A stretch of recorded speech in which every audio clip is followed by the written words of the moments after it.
चलिए बिगिन करते हैं। इंटेंसिटी का लास्ट क्लास में हमने फॉर्मूला पढ़ा था KQ/D², और वो सब ग्राफ प्लॉट किए थे इंटेंसिटी और R के वेरिएशन के। ऑलराइट, अभी ऐसे एक नेक्स्ट क्वेश्चन ये है कि ये प्लस Q, ये तीन चार्जेस हैं एक ट्रायंगल के वर्टाइसेस पर, और आपको बनाना है इनकी lines of force. E versus R का ग्राफ नहीं है, लाइंस ऑफ फोर्स प्लॉट करनी है। लाइंस ऑफ फोर्स प्लॉट करनी है। कुछ वैसा ही होने की संभावना है कि इधर लाइंस ऑफ फोर्स ऐसे निकलेंगी, ऐसे रेडियली टाइप, ऐसे। यहाँ तो लाइंस ऑफ फोर्स वैसी होंगी जैसे आइसोलेटेड पॉजिटिव चार्ज की होती है, जो अंदर जाएंगी ना वो जाके ऐसी हो जाएंगी, रिजल्टेंट पाथ फॉलो करेंगी। जो अंदर जाएंगी वो जाके कुछ ऐसी हो जाएंगी, और यहाँ पे न्यूट्रल पॉइंट मिल जाएगा। ऐसा बना दीजिए। इधर तो ठीक है, रेडियली आउटवर्ड्स, जो अंदर जाएंगे जिनकी इंटरसेक्शन की पॉसिबिलिटी है वो अपना रिजल्टेंट पाथ फॉलो कर लेंगी।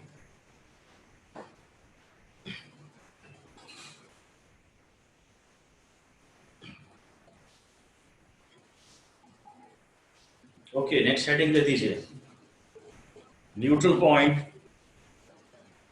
Due to a system of two charges.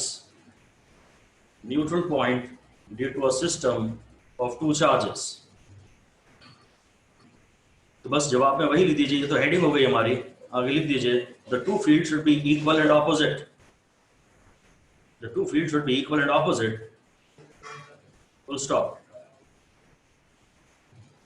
फिर आगे लिख दीजिए, for the two fields to be exactly opposite. For the two fields to be exactly opposite, the neutral point should lie. Neutral point should lie on the line joining the two charges.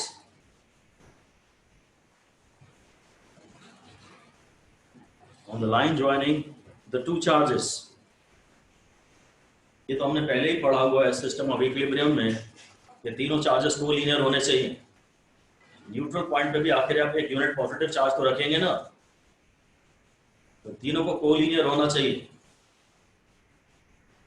लिख दीजिए, all should be, the two charges and the neutral point should be collinear. The two charges and the neutral point should be collinear. Exactly opposite तो तभी आएंगे, नहीं तो दोनों vectors के बीच में, दोनों इंडिविजुअल चार्जेस की ई के बीच में कुछ एंगल आ जाएगा। इन्हें कोलिनियर होना आवश्यक है, और ये तो हम पढ़ ही चुके थे। अलग से अगली लाइन में लिख दीजिए, for to equal and like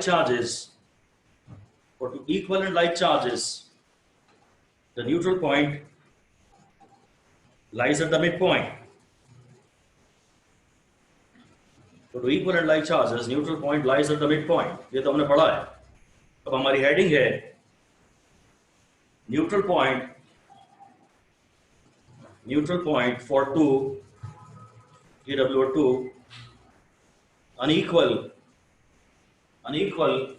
and like charges. For two unequal and like charges. ऐसा मान लीजिए आपको ये दिया हुआ है, ये Q स्मॉल है, अगर अनइक्वल है तो एक छोटा होगा एक बड़ा होगा, और लाइक है दोनों पॉजिटिव हैं, ये सवाल में दिया हुआ है। एक स्मॉल है एक बिग है, आप Q1 Q2 भी लिख सकते हैं। जो सब्सक्रिप्ट है अगर मैसेज दे आपको Q1 के बारे में, Q1 तो कुछ नहीं कहता, पर QS आपसे कहता है कि स्मॉल है, Q2 तो आपसे कुछ नहीं कहता, पर Q भी आपसे कहता है कि बिग है। अगर पॉसिबल हो तो ये नाम देने चाहिए आपको वेरिएबल्स को प्रॉपरली, ताकि आपको कुछ मैसेज तो मिले। अब सबसे पहले ये चेक करना चाहिए कि न्यूट्रल पॉइंट में निकालना किस चार्ज से। पहले तो ये देखना चाहिए कि चार्जेस लाइक हैं कि अनलाइक हैं, और खैर सब कैप्स में लिख दीजिए by reading the question or the options,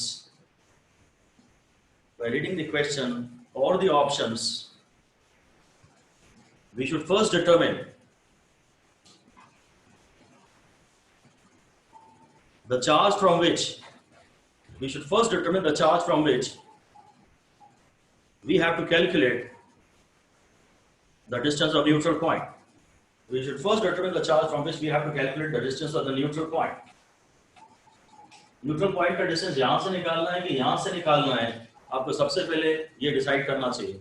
और जो भी अननोन हो उसको ही x नाम देना चाहिए। ये बड़ा बड़ा फिर लिख दीजिए, कैप्स में इंपॉर्टेंट है, 2 स्टार दे दीजिए। The final unknown, the actual unknown should be given variable name x. जो actual unknown हो, जो actual unknown हो उसको नाम x देना चाहिए, ताकि लास्ट में जब आप आंसर आ जाए, कैलकुलेशंस पूरी हो जाए, तो जो x हो डायरेक्टली यही आपका आंसर हो।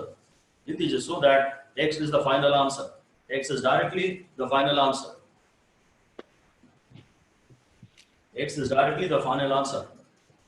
ऐसा कभी मत सोचना कि पहले यहां से x निकाल लेता हूं, फिर इसमें से माइनस कर दूंगा, इस टोटल डिस्टेंस में से माइनस कर दूंगा तो यहां से डिस्टेंस निकल आएगा। नहीं, जो फाइनल अननोन हो, जो एक्चुअल अननोन हो, उसी को x नाम दिया जाए।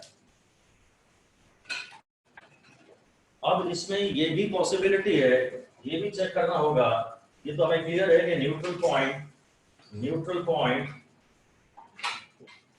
इन दोनों चार्जेस को मिलाने वाली लाइन पे ही आएगा। ये तो क्लियर है कि न्यूट्रल पॉइंट दोनों चार्जेस को मिलाने वाली लाइन पे ही आएगा। और ये अंदर आएगा कि बाहर आएगा, हमें ये भी सबसे पहले सोचना होगा। अगली लाइन में लिखिए, we should also think beforehand, पहले ही सोचना होगा इक्वेशंस लिखने के पहले। We should also think beforehand whether the neutral point will lie inside or outside. We should also think beforehand. अमिंद्र आपका माइक ऑफ करिए। We should also think beforehand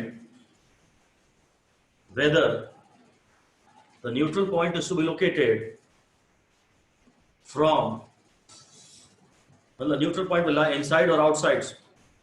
neutral point अंदर लाया करेगा कि बाहर लाया करेगा, ये आपको हर बार ध्यान से देखना होगा। तो एक बार ये काम करते हैं कि जो इंटरनल पॉइंट है, कोई भी इंटरनल पॉइंट ले लेते हैं, इस पॉइंट का नाम रख देते हैं I, और ये एक्सटर्नल पॉइंट है, इस पॉइंट का नाम रख देते हैं चलिए E।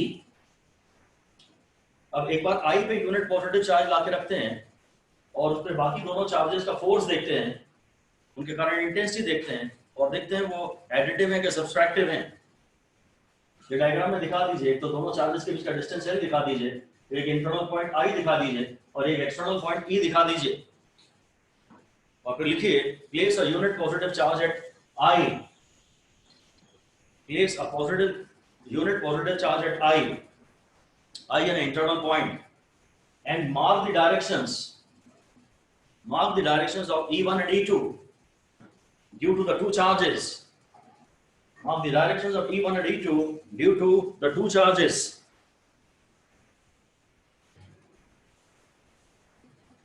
बस, अब ये मैंने यहाँ +1 रखा, ये प्लस इसको रिपेल करेगा, मान लीजिए इसका नाम E1 है, और ये जो प्लस था ये इसको रिपेल करेगा, मान लीजिए ये E2 है। तो हाँ, मुझे तो दिख रहा है कि ये ऑपोजिट हैं, तो अंदर यही न्यूट्रल पॉइंट आने की संभावना है। अब फिर मैं अभी उसके बारे में ज्यादा डिस्कशंस नहीं कर रहा। चलिए पहले तो ये लिख दीजिए, फिर मैंने क्या किया बताता हूँ। ये पॉजिटिव इस पॉजिटिव को रिपेल करेगा, ये पॉजिटिव इस पॉजिटिव को रिपेल करेगा, यहाँ ऑपोजिट है, बस जहां भी इक्वल होंगे वही न्यूट्रल पॉइंट आ जाए। पहले तो एक लाइन लिख दीजिए, एक स्टार दे दीजिए। At internal point of like charges, the fields are subtractive.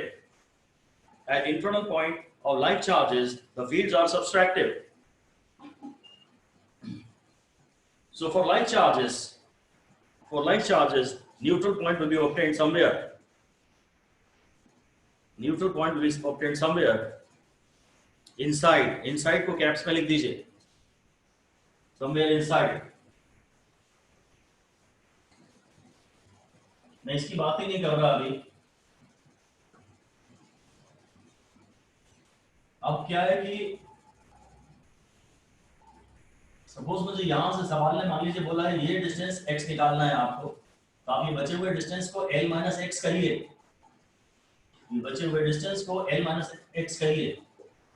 तो ये बोलिए vector E1 plus vector E2 is equal to 0। ये वेक्टर है E1, वेक्टर के फॉर्म में बात कर रहे हैं, फिर इक्वल एंड ऑपोजिट होनी चाहिए ना। अगर वेक्टर के फॉर्म में बात कर रहे हैं तो ये E1 जो है ये प्लस आई कैप डायरेक्शन में और ये माइनस आई कैप डायरेक्शन में है। अब मैं इनको सॉल्व कर लूंगा, k q small by x square I cap plus k q big upon l minus x square into minus I cap is equal to 0। ये डायरेक्शन प्लस आई cap है और ये डायरेक्शन माइनस आई कैप है। बस अब आप इसको solve कर दीजिए वो और x को ऑब्टेन कर लीजिए। अभी तो कोई वैल्यूज दी नहीं है कि 1 Q2 की डेटा दिया नहीं, इसलिए मैं आपसे और कोई बात कर नहीं रहा। ठीक है, एक का असर देखिए, दूसरे का असर देखिए, दोनों के बीच में एंगल देखिए। जब भी रिजल्टेंट निकालना होता है तो ये मेरा फेवरेट डायलॉग होता है, एक का असर देखिए, दूसरे का असर देखिए, दोनों के बीच में एंगल देखिए। ये एंगल 180 डिग्री है, इसलिए फील्ड सब्सट्रैक्टिव है। बस अभी को सॉल्व कर लेंगे, खत्म बात। अगर लाइक चार्जेस हैं तो न्यूट्रल पॉइंट कहीं अंदर आएगा, क्योंकि लाइक चार्जेस के इंटरनल पॉइंट पे फील्ड सब्सट्रैक्टिव होती है। अगली हेडिंग दीजिए, neutral point for two unlike charges. Neutral point for two unlike charges, मतलब अनलाइक मतलब साइन इनके ऑपोजिट हैं। फॉर टू अनलाइक चार्जेस में भी ये माइनस Q1 है और ये प्लस Q2 है और ये इनके बीच का डिस्टेंस L दिया हुआ है। अब अनलाइक चार्जेस, ये कोई I पॉइंट ले लेता हूं और ये कोई P पॉइंट ले लेता हूं, क्योंकि सबसे पहले मुझे ये डिसाइड करना ही होगा कि न्यूट्रल पॉइंट अंदर लाई कर रहा है कि बाहर लाई कर रहा है। तो पहले तो वही चेक करता हूं। अगर मैं यहां देखूं तो ये पॉजिटिव रिपेल करेगा और ये नेगेटिव अट्रैक्ट करेगा। अगर मैं यहां देखूं तो पहले मैं यहां यूनिट पॉजिटिव चार्ज जरूर लाऊं, ये पॉजिटिव इस पॉजिटिव को रिपेल करेगा और ये नेगेटिव इस पॉजिटिव को अट्रैक्ट करेगा। तो यहां तो फील्ड सब्सट्रैक्टिव नहीं है। यहां देखते हैं, ये पॉजिटिव इस पॉजिटिव को रिपेल करेगा और ये नेगेटिव इस पॉजिटिव को अट्रैक्ट करेगा। मतलब यहां मैंने यूनिट पॉजिटिव चार्ज लाके रखा है, ये पॉजिटिव इस पॉजिटिव को रिपेल करेगा और ये नेगेटिव इस पॉजिटिव को अट्रैक्ट करेगा। हाँ, यहाँ फील्ड्स सब्सट्रैक्टिव हैं। बस ऐसा ही फाइनल डिसीजन दे दीजिए, बस सीधे डिसीजन दे दीजिए। वैसे रूल याद नहीं दे रखे तो भी चलेगा। हम ये लिखना चाहते हैं कि at internal point of unlike charges, at internal point of unlike charges the fields are additive.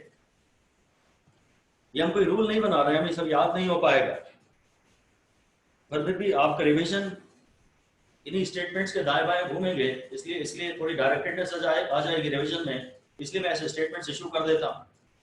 इन्हें रूल बना रहा होता तो 5 स्टार देता, कैप्स में लिखवाता, थोड़ा सा हाईलाइट किया कि अगर अनलाइक चार्जेस है तो अंदर फील्ड ऐड हो रही है, बस वही आपको चेक करना रहेगा। और यहाँ पे फील्ड कैंसिल हो रही है, तो ये लिख दीजिए। फाइनल फैसला ये है कि for unlike charges the neutral points are obtained.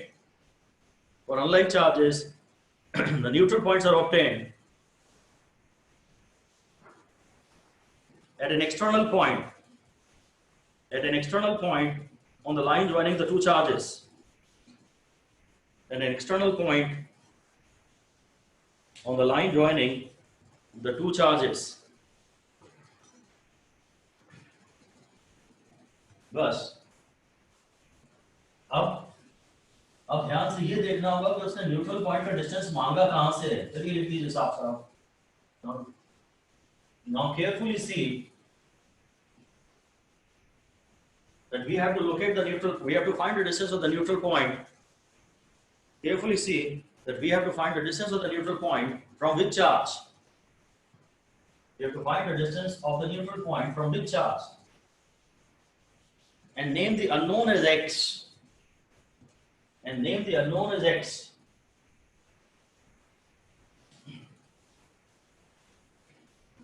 तो अगर मुझे ये यहां से न्यूट्रल पॉइंट का डिस्टेंस निकालना है तो मैं इसको x कहूंगा और इस डिस्टेंस को शायद x माइनस एल कहूंगा। क्योंकि ये L था ना, मुझे सपोज यहाँ से न्यूट्रल पॉइंट का डिस्टेंस निकालना है, तो ये x है और ये L है, तो ये x माइनस L है। और अब मुझे पता है vector E1 plus vector E2 is equal to 0। अगर मैं इसको थोड़ा सिंप्लीफाई करना चाहता हूँ तो फिर मैं ऐसा भी लिख लेता हूँ, ऐसा। अगर मुझे पता है कि वहां न्यूट्रल पॉइंट आ ही रहा है तो बस मैं तो दोनों के फील्ड्स को इक्वेट कर देता हूं ताकि वो वेक्टर नोटेशन से मैं बचूं। अगर बचना है तो हम तो बस इसे कहना चाहते हैं कि इसकी यहाँ फील्ड और इसकी यहाँ फील्ड इक्वल एंड ऑपोजिट है। ऑपोजिट वाली बातें हम शायद यहाँ पहले ध्यान दे चुके हैं, इसलिए हम केवल इनके मैग्नीट्यूड से इक्वेट कर सकते हैं। अब हम कोई साइन नहीं पुट करेंगे, हम डायरेक्ट लिखेंगे q1 upon x square, q1 upon x square is equal to q2 upon x minus l का स्क्वायर। इसको सॉल्व कर देंगे, ये लिख दीजिए, बस इसको सॉल्व कर देंगे, आंसर आ जाएगा।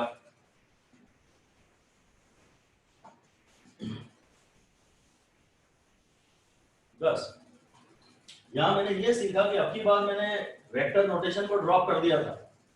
अब मैंने चार्जेस के साइन नहीं डाले क्योंकि मैं शायद थ्योरी में ही डिसाइड कर चुका हूं कि फील्ड्स इक्वल एंड ऑपोजिट हैं। ऐसी एक लाइन लिख दीजिए कि इन इलेक्ट्रोस्टैटिक्स और when dealing with vectors,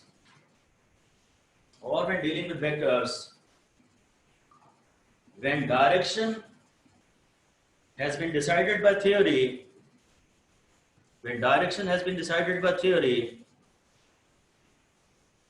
do not put the minus sign. Do not put the minus sign of the charge. चलिए इलेक्ट्रोस्टैटिक्स के कॉन्टेक्स्ट में बात कर लेते हैं, समझे आप? या तो सबसे अच्छा तो ये है कि आप vector E1 plus vector E2 को 0 कहिए, बस बात ही खत्म, फिर कुछ नहीं कहना। और अगर आप इनकी फील्ड्स इक्वेट कर रहे हैं तो आप ये मान चुके हैं ये ऑपोजिट हैं, तो फिर आप अगर ये कैलकुलेट करेंगे तो चार्जेस का साइन डालेंगे वेक्टर फॉर्म, और अगर डायरेक्टली इन्हें इक्वेट करेंगे तो चार्जेस का साइन नहीं डालेंगे, क्योंकि चार्जेस के साइन का असर हम थ्योरी में इनकॉर्पोरेट कर चुके हैं, फील्ड की डायरेक्शन हम प्रॉपर्ली मार्क कर चुके हैं, हमने उनको इक्वल एंड ऑपोजिट पाया था। मैं फिर से रिपीट कर रहा हूं कि इलेक्ट्रोस्टैटिक्स में अगर आप थ्योरी से डिसाइड कर चुके हैं फील्ड की डायरेक्शन के बारे में और उससे कोई डिसीजन ले चुके हैं तो फिर चार्ज के नेगेटिव साइन को कभी नहीं रखा जाता। और अदरवाइज अगर आप चार्ज के नेगेटिव साइन को भी लेके चलना चाहते हैं, ज्यादा दिमाग पे जोर नहीं डालना चाहते, मैकेनिकल काम करना चाहते हैं, तो बस वेक्टर फॉर्म में रिजल्टेंट फील्ड को 0 लिख दीजिए। Okay done. अब हम ये जानना चाहते हैं कि इन केसेस में न्यूट्रल पॉइंट छोटे चार्ज के पास आएगा कि बड़े चार्ज के पास आएगा। एक क्वेश्चन के रूप में लिख दीजिए, क्वेश्चन के रूप में लिख दीजिए कि for a system of two charges the neutral point is obtained closer to dash charge. Neutral point is obtained closer to dash charge.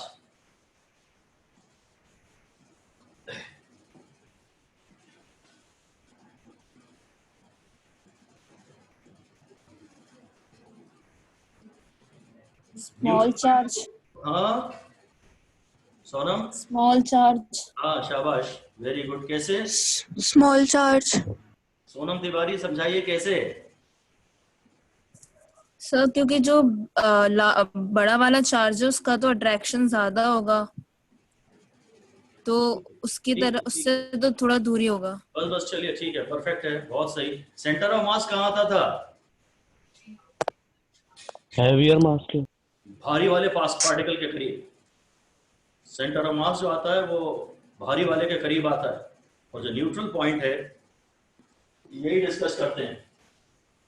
Neutral point के लिए इसेंशियली ऐसी कुछ इक्वेशन बन रही है, अगर ये q1 है और ये q2 है और ये डिस्टेंस x है और ये डिस्टेंस y है, तो इसेंशियली कुछ ऐसी इक्वेशन बन रही है ऐसी, जो q1 by x स्क्वायर है जो q2 by y स्क्वायर है, वो दोनों बार सेम आ रहा है, शायद वो कांस्टेंट है, तो मैं q by x स्क्वायर को कांस्टेंट कह सकता हूं, यानी x square proportional to q, यानी x proportional to root of q। इससे वो बात मैथमेटिकली भी सामने आ जाएगी जो आप थ्योरी से कह रहे थे। बेसिकली आप q बाय एक्स स्क्वायर को इक्वेट कर रहे हैं, इसके q बाय एक्स स्क्वायर को इसके q बाय वाई स्क्वायर से इक्वेट कर रहे हैं, आप q बाय एक्स स्क्वायर को इक्वेट कर रहे हैं, बस इससे आपके सामने ज्यादा है, क्लियर है बात कि जब जो q ज्यादा वहां से नापा गया डिस्टेंस x ज्यादा, जो q ज्यादा वहां से नापा गया डिस्टेंस x ज्यादा, इसलिए फाइनल फैसला हो गया कि neutral point lies closer to the charge which is smaller in magnitude. लिख दीजिए fast, neutral point lies closer to the charge which is smaller in magnitude. Neutral point lies closer to the charge which is smaller in magnitude. Magnitude की बात मैं इसलिए कह रहा हूं क्योंकि मैं फिर से साइंस को इग्नोर कर रहा हूं, ब्रैकेट में लिख सकते हैं ignoring the signs of the charges. Charges का साइन हम इग्नोर कर रहे हैं, वो हम इसलिए इग्नोर कर रहे हैं क्योंकि उसका असर शायद हम ऑलरेडी इंक्लूड कर चुके हैं, इसलिए इंक्लूड कर चुके हैं क्योंकि तभी तो हमने डिसाइड किया कि वो न्यूट्रल पॉइंट कहां आ रहा है।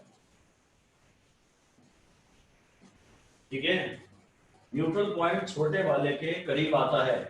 अब यानी कि ये सब फैसले हो गए भाई, मैग्नीट्यूड का तो फर्क, मैग्नीट्यूड इसलिए बोला क्योंकि जो छोटा चार्ज है, जो भले -4 है +8 है, तो जो -4 है उसकी फील्ड डिफरेंट डायरेक्शन की होगी, इनवर्ड्स, जो +8 है उसकी फील्ड आउटवर्ड्स होगी, पर 4 वाला चार्ज अपने आसपास छोटी फील्ड पैदा करेगा, 8 वाला चार्ज अपने आसपास जैसी भी फील्ड पैदा करता है वो ज्यादा स्ट्रॉन्ग फील्ड पैदा करेगा, और मोटा चार्ज अपने पास अपने करीब ज्यादा स्ट्रॉन्ग फील्ड पैदा करता है।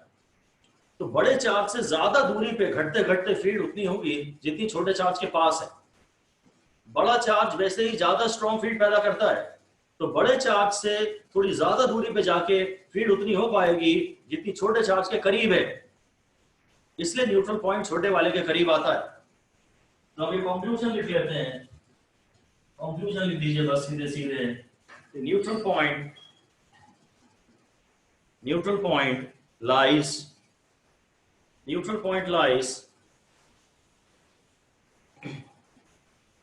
closer to the charge smaller in magnitude। फिर से पूरा लिख दीजिए, neutral point lies closer to the charge smaller in magnitude। For like charges it lies at an internal point। For like charges it lies at an internal point, and for unlike charges it lies at an external point। For unlike charges it lies at external point। ये conclusion पे 2 star दे दीजिए। Numericals में आपको actually ये सब सोचना पड़ता है, न्यूमेरिकल में ये सब आपको देखना पड़ता है। न्यूट्रल पॉइंट छोटे वाले चार्ज के करीब आता है जो मैग्नीट्यूड में छोटा है, साइन को इग्नोर करते हुए, मतलब मॉड वैल्यू, मेरा मैग्नीट्यूड से यहाँ मतलब मॉड वैल्यू है, क्योंकि छोटा चार्ज अपने आसपास छोटी फील्ड पैदा करेगा। ये आपके लिए एक क्वेश्चन है कि भाई ये +2 का चार्ज है और ये +8 का चार्ज है, ये A है और ये B है, आपको बताना है न्यूट्रल पॉइंट कहाँ लाया करेगा, A के लेफ्ट में कि B के लेफ्ट में, कहाँ, कुछ तो भी ऐसे ही बातें बतानी है। +2 के पास। हाँ, +2 के पास, अंदर या बाहर? A के राइट में। अंदर। बहुत बढ़िया। A के राइट में। इसको हम बोलेंगे यहाँ पर, इसको बोलेंगे to the right of it, to the right of it. ये लाइक है, अंदर लाया करेगा, ये लाइक है, अंदर लाया करेगा और छोटे वाले के करीब होगा। ये लाइक है, अंदर लाया करेगा और छोटे वाले के करीब होगा। टू द राइट ऑफ ए का ये मतलब नहीं है कि ये भी तो राइट है, उसका ऑब्वियसली मतलब होता है थोड़ा सा इस तरह। वो ऑप्शंस या तो आपसे सब ऑप्शंस होंगे तो आप सब संभाल ही लोगे, इसका आंसर ऐसा दिया रहता है to the right of A, ऐसा देता है। अब आप ये मत कहना कि sir to the right of A, ये यहाँ तो आता नहीं है न्यूट्रल पॉइंट, ये इंप्लाइड होता है कि थोड़ा सा ही चलिए, आप बहुत ज्यादा मत भाग जाइए। ऐसा ही अगला क्वेश्चन है, ये ए पॉइंट है, ये बी पॉइंट है, अब ये 8 है और ये -2 है। अब आपको बताना है न्यूट्रल पॉइंट कहाँ आएगा। Right of B. Right of B, बाहर की साइड। बात तो ये कि अनलाइक है, तो न्यूट्रल पॉइंट छोटे वाले के पास आएगा। छोटा वाला यानी जो काम छोटा करता है, साइन से मतलब नहीं, ये तो फील्ड की डायरेक्शन डिसाइड करता है। जिसने छोटी फील्ड पैदा की है और छोटे के पास आएगा और अनलाइक है तो बाहर आएगा, ऐसा जवाब लिख दीजिए। तो the right of B, right of B, of course थोड़ा सा राइट ऑफ बी। ये एक्चुअली इक्वेशन बनाने के पहले आपको ये लोकेट करना पड़ता है कि न्यूट्रल पॉइंट कहां रहा है, इसलिए सारी बातें इंपॉर्टेंट। फिर से साफ साफ लिख दीजिए, before forming equations, before forming equations we have to identify, we have to think of the location of neutral point. उसी से मैं डिस्टेंस l माइनस एक्स या l प्लस एक्स डिसाइड करूंगा ना।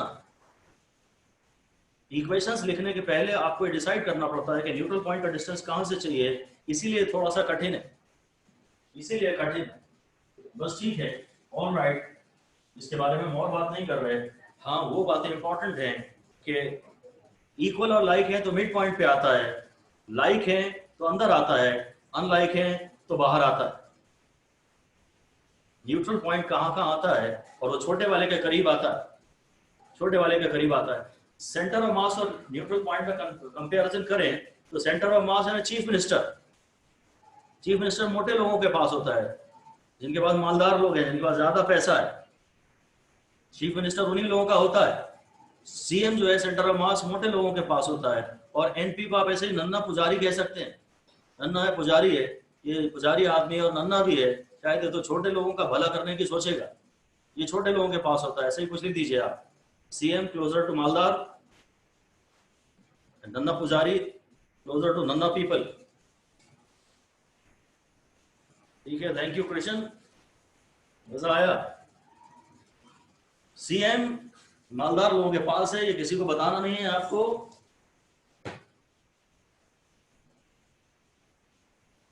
और जो नन्ना पुजारी है वो नन्हे लोगों के पास है, नंगे पुंगे लोगों के पास है नन्ना पुजारी, छोटे लोगों के पास है। कोविड के जमाने में मैंने इसकी एक और वैसे जिंगल बनाई है, लिख लीजिए। बहुत ज्यादा काम की तो शायद नहीं होगी, पर फिर भी पूरी लिख दीजिए आप। जहां से मैं कहूं उन लेटर को कैप्स में लिख देना। लिखो net, NET net, net N capital लिखना है और उस पर गोला भी लगा लेना है। नेट से पढ़ाई करेंगे पूरी, पढ़ाई चाहे तो हिंदी में लिखें चाहे इंग्लिश में लिखें, पढ़ाई को भी कैप्स में लिख दीजिए और उस पर भी गोला लगा दीजिए। नेट से पढ़ाई करेंगे पूरी। मैंने N को हाईलाइट किया और P को हाईलाइट किया है ताकि ये बता रहा हूं कि मेरा न्यूट्रल पॉइंट की जिंगल है। एक जिंगल बनाइए, आगे लिख दीजिए स्मॉल, स्मॉल पूरा कैप्स में लिख दीजिए, गोला भी लगा दीजिए। स्मॉल भाई बहन के नियर रहते हुए, स्मॉल भाई बहन के नियर रहते हुए, नियर को भी हाईलाइट कर दीजिए। मैं ये कहना चाह रहा हूं कि आप स्मॉल के न्यूट्रल पॉइंट छोटे वाले के पास आता है ना, स्मॉल के नियर, स्मॉल भाई बहनों के नियर रहते हुए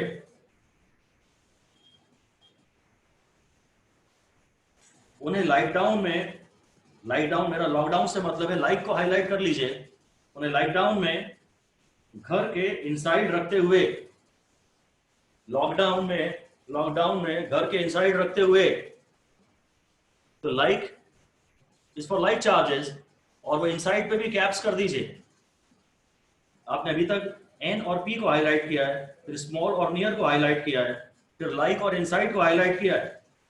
न्यूट्रल पॉइंट की बात कर रहे हैं, जो स्मॉल भाई बहन है उनके नियर रहना है, यानी न्यूट्रल पॉइंट छोटे वाले के करीब आता है। और लाइक डाउन, लाइक चार्जेस के लिए घर में इनसाइड। आगे अगली लाइन में लिख दो, उसी में आगे, तुम अगर इसको यानी ये जो लाइक लॉकडाउन है, तुम अगर इसको अनलाइक करोगे, तुम अगर इसको अनलाइक करोगे ना में मैं कोरोना ला रहा हूं, तुम अगर इसको अनलाइक करोगे ना तो होगे दुनिया से आउटसाइड, होगे आउटसाइड। जो भी इसको अनलाइक करेगा वो होगा दुनिया से आउटसाइड। तो अनलाइक को कैप्स में लिखना है, आउटसाइड को कैप्स में लिखना है। ठीक है, मैसेज यही है कि न्यूट्रल पॉइंट छोटे वाले के करीब आता है। स्मॉल और नियर को आपने हाईलाइट किया है, स्मॉल और नियर को। और लॉकडाउन में अंदर रहना है, लाइक में अंदर, लाइक डाउन में अंदर रहना है, और अनलाइक करोगे तो बाहर हो जाओगे। तो खाली जो कैप्स के पॉइंट हैं बस उनको एक बार पढ़ लीजिएगा। Alright, that is all. वो भी हमने पढ़ा था कि नन्ना पुजारी और सीएम, उससे भी रिवाइज कर सकते हैं, और हाँ दिमाग में इनको बैठाना जरूरी है। अब हेडिंग दे दीजिए, cases of resultant E. Cases of resultant E. यहाँ हम थोड़े न्यूमेरिकल अब स्टार्ट कर रहे हैं, फाइनली न्यूमेरिकल स्टार्ट कर रहे हैं। अब आपको थोड़ा मजा आएगा। सिंपल सर ये केस है, एक ये प्लस क्यू है और ये माइनस क्यू है और ये डिस्टेंस डी है और ये पॉइंट पी है, ये मिड पॉइंट है। अगर अलग से डिस्टेंसेस नहीं बताए हैं तो आपको सिमेट्री के हमारे मिड पॉइंट ही मानना पड़ेगा। यहाँ पर आप रिजल्टेंट फील्ड बता दीजिए, मैग्नीट्यूड में और डायरेक्शन में। डायरेक्शन आप प्लस आई कैप या माइनस आई कैप बता सकते हैं। मिड पॉइंट पर रिजल्टेंट फील्ड बता दीजिए। क्योंकि आप एक वेक्टर क्वांटिटी की बात कर रहे हैं, आप मैग्नीट्यूड और डायरेक्शन दोनों बताएंगे। हाँ, किसको बताना है?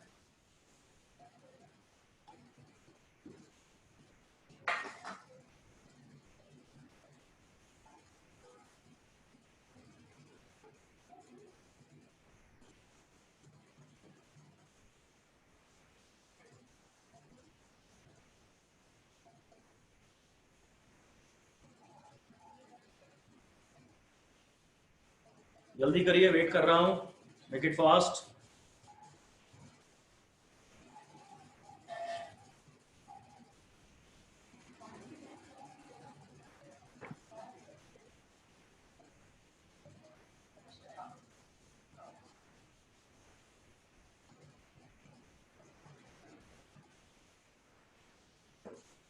जीरो है क्या इसका आंसर? जीरो है क्या?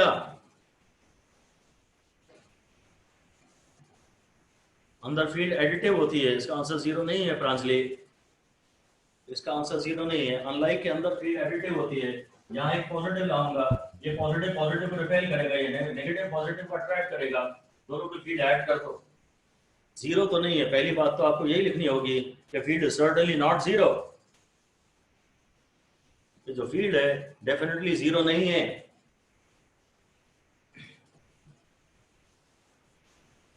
बस तो दोनों, इट इज एडिटिव, ये सब्सट्रैक्टिव नहीं है। दोनों की फील्ड जुड़ेगी, जुड़ेगी। अब तो कुछ प्रॉब्लम बची नहीं, जल्दी करिए, बताइए अपूर्वा। सर 8 बस अपॉन ठीक डी है, इतना ही स्क्वायर सुनना मुझे। ठीक है, आपका जवाब सही है। ध्यान से देखिए मैंने क्या किया है, ये डिस्टेंस पूरा डी दिया है, जबकि मुझे इस डिस्टेंस डी से कोई मतलब ही नहीं है। मुझे इस चार्ज का असर यहाँ देखना है, इसलिए मुझे इन दोनों के बीच में डिस्टेंस चाहिए। ये बड़ी इंपॉर्टेंट बात है। ये d/2 चाहिए मुझे, इसका असर मुझे यहाँ देखना है। ये डिस्टेंस d/2 चाहिए। यही वार्निंग फिर से लिख दीजिए, यही लिख दीजिए कि केयरफुली, हमने पहले भी बात की इस बारे में, carefully see the distance at which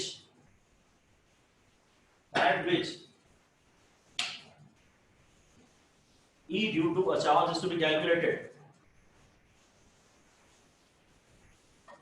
उस डिस्टेंस की बात करिए जहां पे इसका असर निकालना है।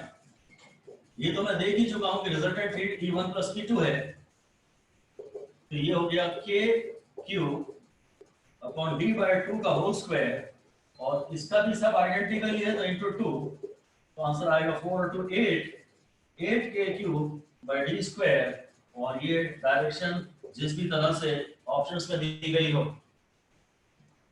ये डायरेक्शन जिस भी तरह ऑप्शंस में दी गई हो। आपको ये कभी कभी तंग कर सकते हैं डिस्टेंस में। डिस्टेंस कोई और दे दिया, मुझे ये पूरा डिस्टेंस दे दिया, मुझे इससे क्या मतलब, मुझे यहाँ असर चाहिए, यहाँ मैं यूनिट पॉजिटिव चार्ज लाऊंगा तो मुझे इसका असर यहाँ देखना है। मुझे इनके बीच के डिस्टेंस को क्लियर मार्क करना है, इनके बीच के डिस्टेंस को क्लियर मार्क करना है। सिमिलरली नेक्स्ट क्वेश्चन ये है, ये Q है, ये Q है, चलो ये भी Q है और ये पॉइंट P है, वही इक्विलेटरल ट्रायंगल है साइड L का, आपको पॉइंट P पे इंटेंसिटी निकालनी है,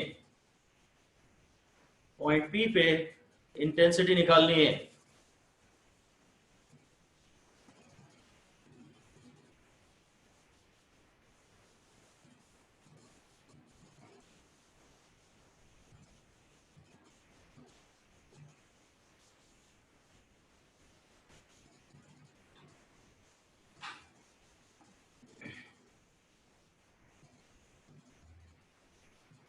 उसका वेक्टर नोटेशन तो छोड़ दीजिएगा क्योंकि डायरेक्शन हम अलग से पूरा रिजॉल्व नहीं करना चाहते अभी, बस हमें मेनली डी पे ध्यान देना है कि डिस्टेंस क्या लेना है।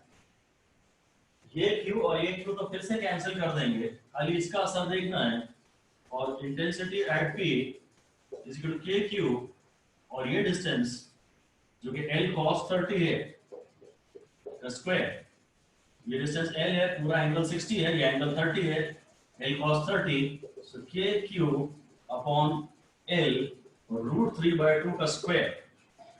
तो जो भी आंसर आना आ जाएगा, डायरेक्शन हम बस क्लियरली मार्क कर देते हैं कि भाई यहाँ मैंने एक यूनिट पॉजिटिव लाके माना था, अगर ये भी पॉजिटिव है तो इस पॉजिटिव को रिपेल करेगा, अगर ये भी पॉजिटिव है तो इस पॉजिटिव को रिपेल करेगा।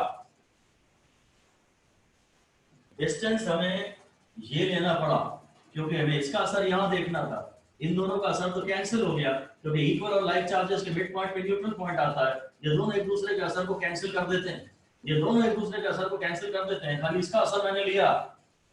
ऑलराइट, डायरेक्शन डायग्राम में वो ऑप्शंस में डायरेक्शन दे देगा बना के, आई और जे के टर्म्स में नहीं पूछेगा, कुछ भी हो सकता है। खैर नेक्स्ट क्वेश्चन ये है कि ये प्लस क्यू है और ये प्लस क्यू है और बस ये पॉइंट पी है, यहाँ पे आपको इंटेंसिटी निकालनी है। हाँ, ये डिस्टेंस L है,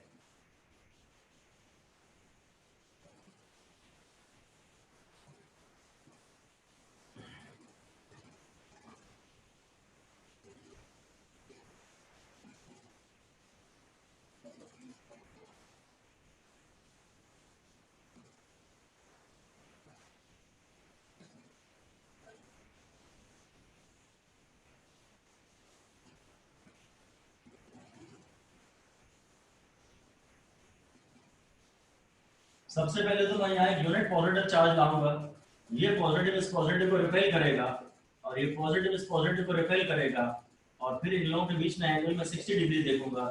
ये E1 है, ये E2 है, E1 is equal to E2 is equal to k q by L square. आपको पॉइंट P पे इंटेंसिटी चाहिए, वहां एक यूनिट पॉजिटिव चार्ज लाके रखिए, ये पॉजिटिव इस पॉजिटिव को रिपेल करेगा, ये पॉजिटिव इस पॉजिटिव को रिपेल करेगा, दोनों के असरों के बीच में एंगल 60 डिग्री है। और अगर मैग्नीट्यूड दो वेक्टर्स के बराबर होते हैं और एंगल 60 डिग्री होता है तो जो रिजल्टेंट होता है वो E√3 आता है। तो आंसर है के क्यू L स्क्वायर बाय √3। हम उसे सॉल्व भी कर सकते हैं ऑफ कोर्स, ये E1 square plus E2 square plus 2E1 E2 cos theta में डाल के। अगर आपकी हैबिट बन गई है तो आप कर लीजिए, और नहीं तो कोई बात नहीं, बेसिक से करिए। अगर हैबिट बन गई है, अगर हैबिट बन गई है तो आप ये जान जाइए कि अगर दो वेक्टर्स मैग्नीट्यूड में इक्वल हैं, अगर दो वेक्टर्स मैग्नीट्यूड में इक्वल हैं, ये मैंने इधर E1 मार्क किया है,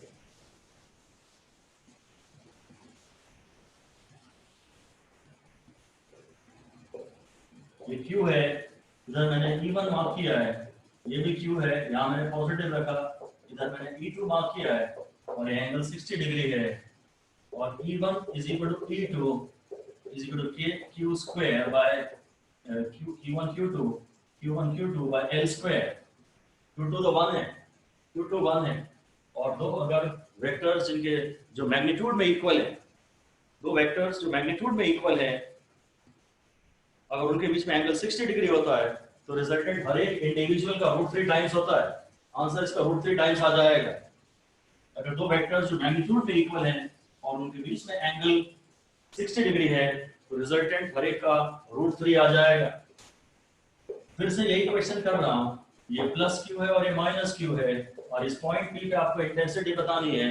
ऑब्वियसली वही इक्विलेटरल ट्रायंगल है,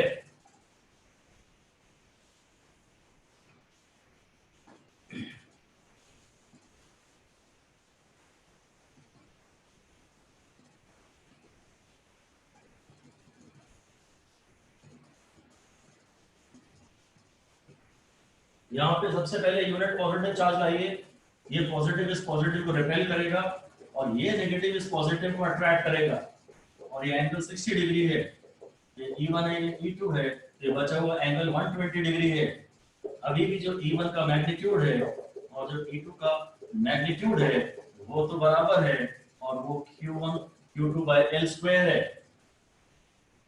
अब अगर दो वेक्टर्स इनका मैग्नीट्यूड इक्वल है, उनमें एंगल 120 डिग्री होता है, अगर एंगल 120 डिग्री होता है तो resultant is equal to either of them. अगर उनके मैग्नीट्यूड की बात करें तो अगर दो इक्वल वेक्टर्स में एंगल 120 डिग्री होता है तो resultant is equal to either of them. अगर हम खाली उनके मैग्नीट्यूड्स की बात करें तो आंसर यही आएगा KQ by L square, KQ by L square. Okay,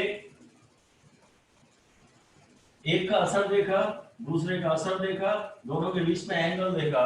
vector sum करते समय, वेक्टरों से डील करते समय यही आपका फेवरेट डायलॉग होना चाहिए। एक का असर देखा, दूसरे का असर देखा, और दोनों के बीच में एंगल देखा। यहाँ तो कोई डाउट है तो बोलिए, अमरजोत बोलिए। सर इंटू 1 क्यों करेंगे इसमें? हैं, जोर से बोलिए। 1 मल्टीप्लाई क्यों करेंगे इसमें? यार 1 इसलिए मल्टीप्लाई किया मैंने क्योंकि मैंने यहाँ यूनिट पॉजिटिव चार्ज रखा हुआ माना है ना। जिस पॉइंट पे मुझे इंटेंसिटी निकालनी है वहां मैं यूनिट पॉजिटिव चार्ज रखा हुआ मानता हूँ, और इनके बीच में जो फोर्स होता है Q1 Q2 by R square, उस फोर्स को इंटेंसिटी कहता हूँ। इंटेंसिटी का डायरेक्ट अगर आप फॉर्मूला यूज कर रहे हैं KQ by L स्क्वायर तो ठीक है, बात सही है आपकी, मुझे 1 से मल्टीप्लाई नहीं करना चाहिए था। पर मैंने ऐसे ही इस 1 पे ही हाईलाइट करने के लिए कि 1 की तरफ आपका ध्यान जाए, इसीलिए ऐसा कर दिया कि यहाँ एक यूनिट पॉजिटिव चार्ज रखा है। अगर मैं फोर्स लिखता तो फोर्स तो Q1 Q2 होता ना, इसलिए इंटू 1 लिखा है मैंने। हाँ, इंटेंसिटी का अगर आप डायरेक्ट फॉर्मूला ले रहे हैं KQ by L स्क्वायर तो मुझे 1 लिखने की जरूरत नहीं है। क्लियर हो गया मर्जो? Yes sir. अच्छा क्वेश्चन पूछा आपने, बाकी भी और बहुत सारे लोगों को इसका फायदा मिलेगा, तो जो भी बात दिमाग में आए पूछते रहिए। नेक्स्ट क्वेश्चन ये है, एक स्क्वायर है plus 2Q plus 3Q plus 4Q और प्लस 2Q, यहाँ ये चार्जेस है। इसको भी मैं चेंज कर लेता हूँ, चलिए 3Q कर लेता हूँ। अभी सबसे इंपॉर्टेंट बात आना बाकी है कि इंटेंसिटी निकालनी कहाँ है, नहीं O पे निकालनी है, O पे निकालनी है। ये डिस्टेंस L दिया है, स्क्वायर है। अब यहाँ मेरी बात आप ये सुनिए कि ये जो 3Q है ना, ये प्लस 2Q को तो मैं 2Q ही लिखूंगा, 3Q को मैं 2Q प्लस Q लिखना चाहता हूँ। ऐसे ही इस 2Q को भी मैं 2Q लिखूंगा, इस 3Q को भी मैं 2Q प्लस Q लिखना चाहता हूँ। ये 2Q और ये 2Q अपने मिड पॉइंट पे एक दूसरे के असर को कैंसिल कर देंगे। ये 2Q और ये 2Q अपने मिड पॉइंट पे एक दूसरे के असर को कैंसिल कर देंगे। ऐसे ही कुछ लिख दीजिए, डायग्राम बना दीजिए और लिख दीजिए form pairs of equal and like charges.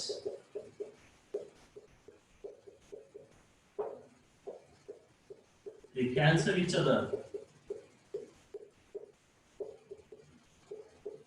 Each other's effect at center. अगर हो सके तो पेयर बना लीजिए, form pairs of two equal and like charges. From pairs of two equal and like charges. इस 3Q को मैंने 2Q plus Q लिख लिया और इस 3Q को भी 2Q plus Q लिख लिया। अभी ये 2Q और ये 2Q कैंसिल कर देगा, ये 2Q और ये 2Q कैंसिल कर देगा, तो मेरे पास इफेक्टिवली बस यहाँ एक Q बचेगा और यहाँ एक Q बचेगा और यहाँ मुझे इंटेंसिटी निकालनी रहेगी। ये 2Q और 2Q ये इक्वल और लाइक चार्जेस के मिड पॉइंट पे कैंसिल हो जाएंगे, ये भी इक्वल और लाइक चार्जेस के मिड पॉइंट पे कैंसिल हो जाएंगे। खाली एक Q यहाँ बचेगा और खाली एक Q यहाँ बचेगा। From pairs of equal and like charges, from pairs of equal and like charges, अब तो मैं ये कर सकता हूँ, ये हाफ डायगोनल है, ये भी हाफ डायगोनल है, ये पॉजिटिव इस पॉजिटिव को रिपेल करेगा, ये पॉजिटिव इस पॉजिटिव को रिपेल करेगा, और ये बराबर आ रही है इंटेंसिटीज, क्योंकि ये Q भी बराबर है और डिस्टेंस भी बराबर है, और डायगोनल्स इंटरसेक्ट एट 90 डिग्री, ये एंगल 90 डिग्री आ जाएगा। आंसर आएगा Q by L by root 2 का स्क्वायर इंटू रूट 2 के, ये आंसर आ जाएगा। पूरा डायगोनल होता है L रूट 2, आधा diagonal half diagonal L by root 2, तो एक का असर ये है, यही दूसरे का भी असर है, क्योंकि ये Q सेम है और ये डिस्टेंस सेम है और डायगोनल्स इंटरसेक्ट एट 90 डिग्री है, टोटल एंगल 90 डिग्री है। अब रिजल्टेंट इंटेंसिटी मेरे पास आ जाएगी। आपको तो हो सके तो पेयर्स बनाने हैं, अगर ऐसा कोई क्वेश्चन देता है तो आपको पेयर्स बनाने हैं इक्वल और लाइक चार्जेस के, और उन्हें वही कैंसिल कर देना है। जिनका भी पेयर बन जाए उन्हें वही कैंसिल कर देना है।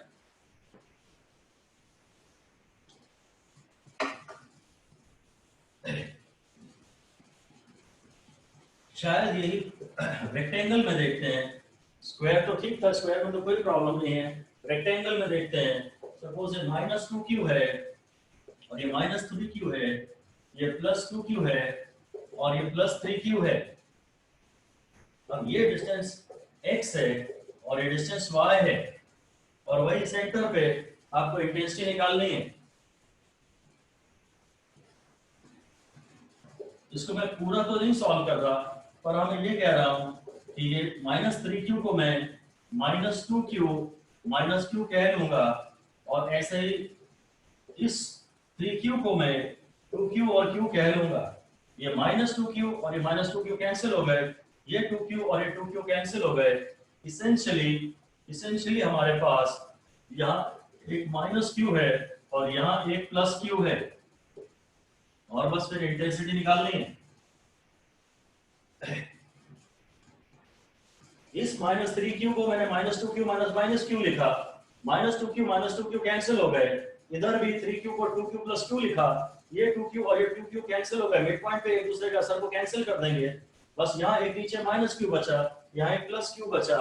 अब रिजल्टेंट निकाल लेंगे। रिजल्टेंट निकालने में एक ही बात आपको ध्यान रखनी है कि ये जो एंगल है 90 डिग्री नहीं है, इसके थोड़ा सा लेंथी हो जाएगा, वो आप अलग से लिख दीजिए। डायगोनल्स और rectangle do not intersect at 90 degree, ये एंगल 90 डिग्री नहीं है, बस निकल तो जाएगा, कर तो हम सब लेंगे, पर 90 डिग्री लेने की गलती ना करें। बस ये डायगोनल्स एक दूसरे को 90 डिग्री पे इंटरसेक्ट नहीं कर रहे, ठीक है? पर कम से कम ये कोलिनियर तो थे, कम से कम ये कोलिनियर तो थे। किसी को कुछ कहना है? Yes sir. बोलिए। सर वो +q चार्ज है ना, तो उससे तो अवे जाएगा ना। अच्छा ये +q है, हाँ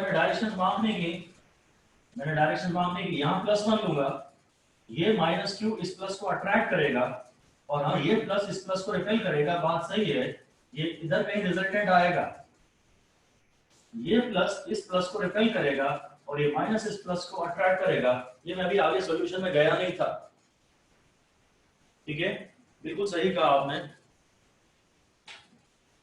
आगे चलते हैं और आपसे ये क्वेश्चन पेंटागन के बारे में देते हैं। और ये जैसे कि यहाँ पे मैं वही कह रहा हूँ, ये 2q है और ये 3q है, ये 2q है और ये 3q है, मान लीजिए ऐसा है, ये कुछ तो भी है 5q। सवाल तो मैं इसका भी पूरा ले नहीं रहा, बस एक बात की तरफ ध्यान दे रहा हूँ, ये सवाल हमें कुछ खास करना तो नहीं है, सेंटर पे इंटेंसिटी निकालने का सवाल है।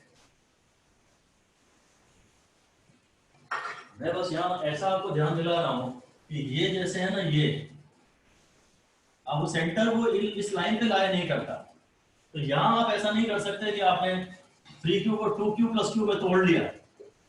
पेंटागन में ये नहीं चलेगा, क्योंकि इनके मिड पॉइंट पे दोनों एक दूसरे को कैंसिल करेंगे, यहाँ पे नहीं। तो बस ऐसे ही कुछ लिख दीजिए, ऐसे ही बस हल्का सा लिख दीजिए कि in case of pentagon the charges will not cancel, their effect at the center charges will not cancel the effect at the center.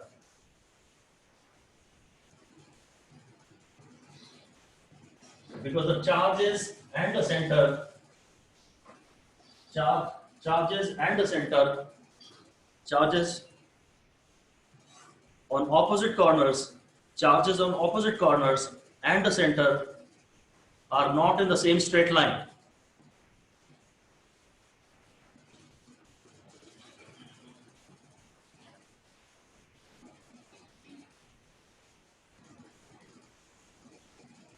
Charges at the corners, opposite corners and the center are not in the same straight line. All right, next question ऐसे ही hexagon के बारे में है। पहले मैंने triangle लिया, फिर square लिया, फिर रेक्टेंगल लिया, फिर पेंटागन के बारे में हल्का सा इश्यू दिया, आइडिया दिया। हेक्सागन के बारे में बात कर रहा हूँ। ये साइड ए है और आपको तो जानते हैं कि ये 6 के 6 इक्विलेटरल ट्रायंगल बनते हैं। यहाँ पे ये साइड यहाँ प्लस क्यू रखा है, यहाँ प्लस क्यू रखा है, यहाँ प्लस क्यू रखा है, यहाँ प्लस क्यू है, यहाँ माइनस क्यू है और यहाँ माइनस क्यू है। अभी सेंटर पे इंटेंसिटी आपको बतानी है q by a square के टर्म्स में।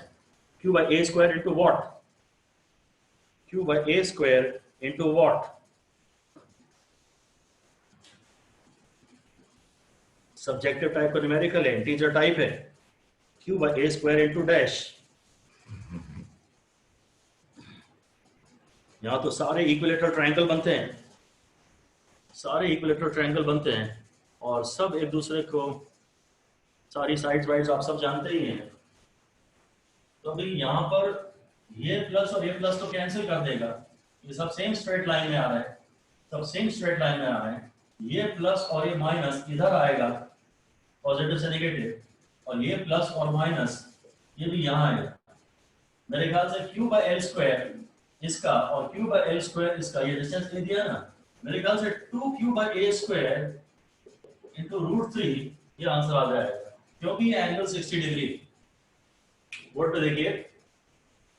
ये दोनों तो कैंसिल कर गए, इसका असर आया q by a स्क्वायर, इसका भी असर आया q by a स्क्वायर, तो ये पूरा हो गया 2q by a स्क्वायर, ये भी हो गया 2q by a स्क्वायर और ये एंगल 60 डिग्री है। और दो वेक्टर्स अगर इक्वल मैग्नीट्यूड में और उनके बीच में एंगल 60 हो तो रिजल्टेंट हर एक का √3 टाइम्स आता है। ठीक है, फिर ऐसा लिख रहा हूं कि चार्जेस, यही क्वेश्चन है, at the 6 corners of a hexagon are plus minus plus minus plus plus। ये 6। अब ऐसा बोल के बताया चार्जेस 6 कॉर्नर्स पे हैं, plus minus plus minus plus plus, और फिर ये भी लिख रहे हैं, मतलब ऑफ कोर्स आइडेंटिकल चार्जेस ही हैं। Field created by each charge at the center is E. Field created by each charge at the center is E. ये एडजेसेंट कॉर्नर्स पे हैं, कंटिन्यूएशन में हर चार्ज सेंटर पे E फील्ड पैदा करता है, to calculate the resultant field at the center।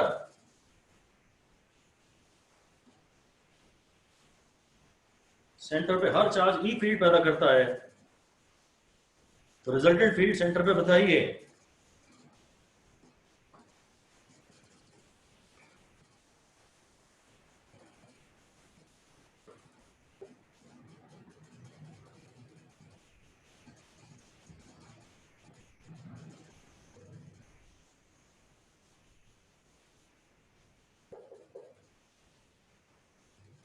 उसको बोला चलो प्लस क्यू लिख देता हूं, minus Q plus Q minus Q plus Q plus Q, ऐसा दिया है। और कह रहा हर एक का सेंटर पे असर ही है, प्लस माइनस प्लस फिर माइनस प्लस प्लस। हाँ, चेक हो गया, ठीक है। अब यदि इसका असर यहाँ ई है, पहले तो देखता हूँ कोई पेयर बना रहा है कि हाँ ये दोनों कैंसिल हो गए, ये कैंसिल हो गए। अब प्लस माइनस ये यहाँ आएगा, क्योंकि फील्ड पॉजिटिव से नेगेटिव डायरेक्टेड होती है ना भाई। यहाँ मैं यूनिट पॉजिटिव लाऊंगा, ये पॉजिटिव पॉजिटिव को रिपेल करेगा, ये नेगेटिव अट्रैक्ट करेगा। इसी तरह यहाँ फील्ड यहाँ आएगी, और अब यहाँ पे शायद 2 ट्रायंगल बन गए, एक ट्रायंगल यहाँ और एक ट्रायंगल यहाँ, ये एंगल 120 डिग्री आ गया। एंगल 120 डिग्री आ गया। तो रिजल्टेंट फील्ड बताइए,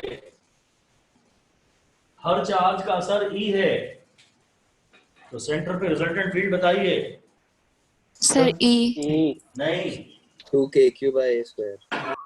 2E क्यू और ए स्क्वायर के टर्म्स में तो बताना ही नहीं है, ई के टर्म्स में ही बताना है। 2E सर 2E हाँ 2e, शाबाश, वेरी गुड।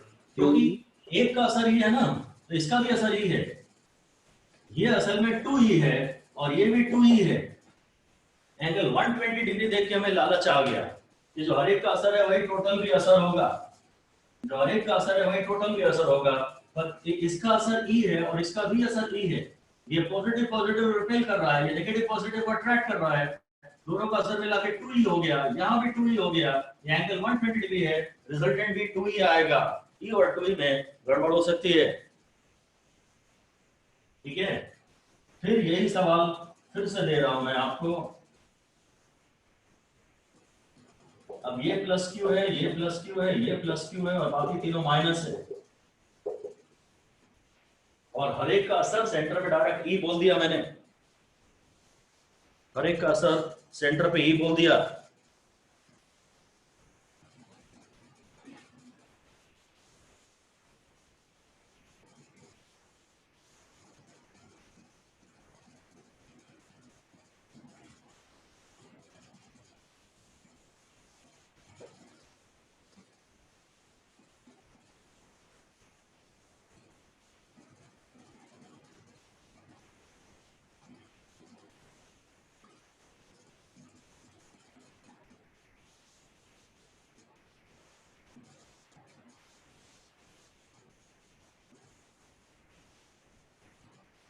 तो कोई पेयर बना रहे हैं क्या?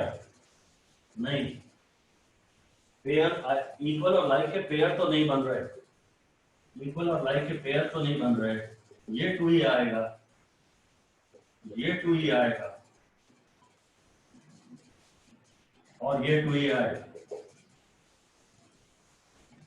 Sir 4E। शाबाश, किसने बोला 4e? सर शेयर था। अरे गजब शेयर था, मजा ही आ गया, ग्रेट। ये पॉजिटिव और ये नेगेटिव की फील्ड है पॉजिटिव से नेगेटिव की तरफ, ये फील्ड है पॉजिटिव से नेगेटिव की तरफ, ये फील्ड है पॉजिटिव से नेगेटिव की तरफ। अब आपको इन तीनों का रिजल्टेंट चाहिए। ये 2e और 2e अभी हमने इसके पिछले सवाल में कराया था, इनका रिजल्टेंट 2e आएगा और ये डायरेक्शन होगी, इन दोनों का रिजल्टेंट इसी की डायरेक्शन में है, ये हो गया 2e + 2e, 4e is the answer. ये 2e और 2e का रिजल्टेंट आएगा 2e, क्योंकि इनके बीच में एंगल 120 है, इन दोनों का रिजल्टेंट इसी डायरेक्शन में आएगा। ये 2e + 2e हो गया 4e, ठीक है। ऑलराइट, इस पर एक लास्ट क्वेश्चन मैं आपको ये दे रहा हूं।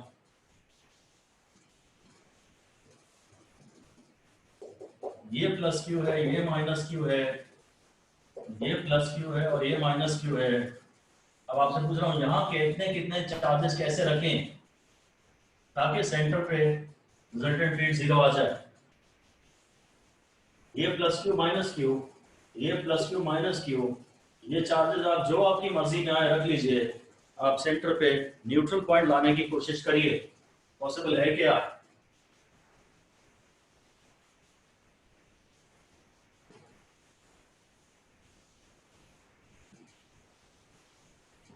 इस वाले पे ले लीजिए, प्लस क्यू से माइनस क्यू यहाँ आएगा, प्लस क्यू से माइनस क्यू यहाँ आएगा। तो इसको मैं थोड़ा सा चेंज कर देता हूँ, इस वाले को यहाँ ले लीजिए। अब देखते हैं, शायद आ जाए।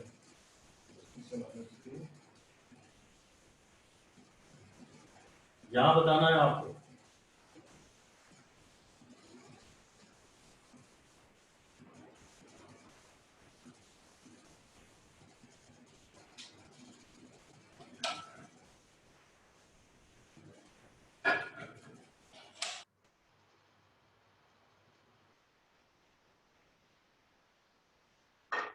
सर हाँ, सर वहाँ ऊपर वाले में माइनस क्यू रख देंगे और नीचे प्लस क्यू।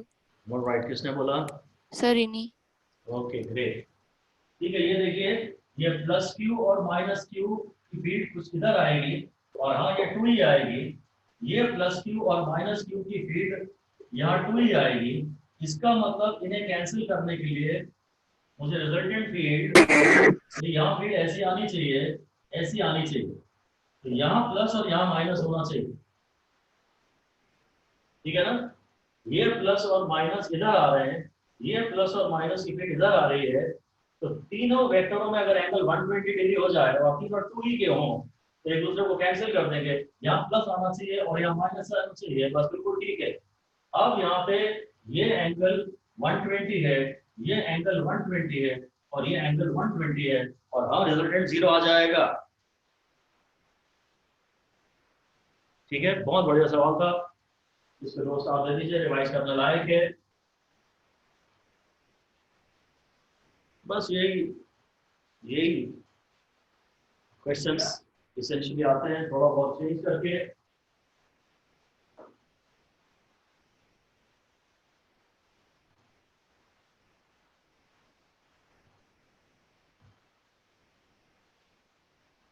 ठीक है, ऑलराइट,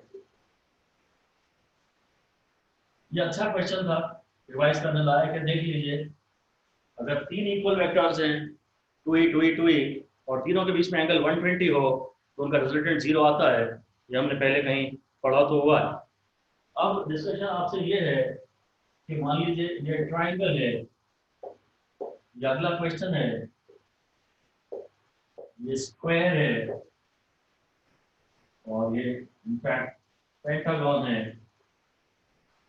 और ये हेक्सागन है और इन सब के वर्टाइसेस पे चार्ज क्यू है, सारे वर्टाइसेस पे चार्ज क्यू है, पूरी सिमेट्री है, हर तरफ से पूरी सिमेट्री है। ट्रायंगल है, रेक्टेंगल है, सॉरी स्क्वायर है, पेंटागन है, हेक्सागन है और पूरी सिमेट्री है। और कह रहा हूँ सेंटर में फील्ड बताइए। हर केस में सेंटर पे फील्ड आएगी 0 ड्यू टू सिमेट्री। सब पेंटागन में नहीं आएगी ना? नहीं, पेंटागन में भी आएगा तो आंसर 0 ही। तो मैंने इसीलिए पहले पेंटागन को लाया था सामने, अभी तो आप आंसर लिख दीजिए कि due to symmetry field at the centre of a regular n-sided polygon will be 0 if charges at all the corners are identical. Charges at all the corners are identical.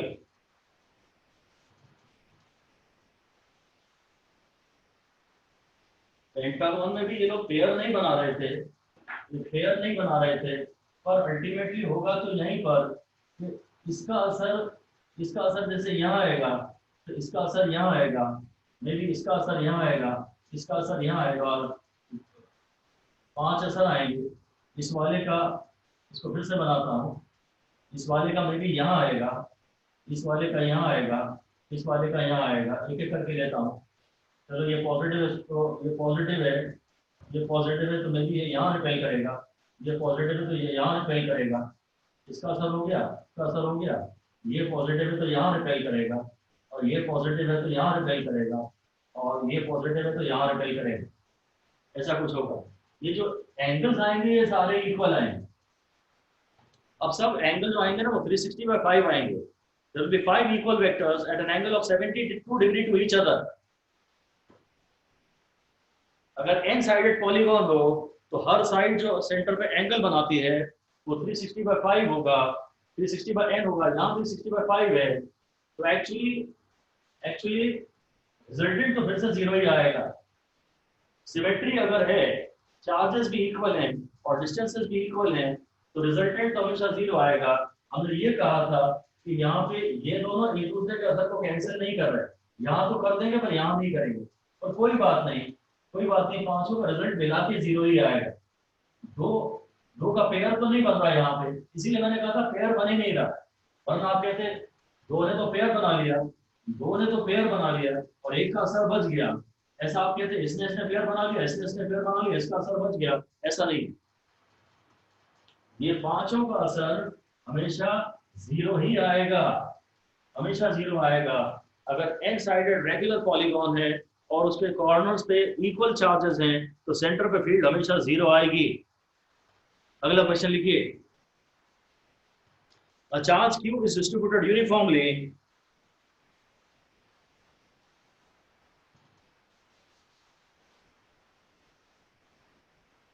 a charge q is distributed uniformly along the circumference of a circle. Ring है, find field at the center.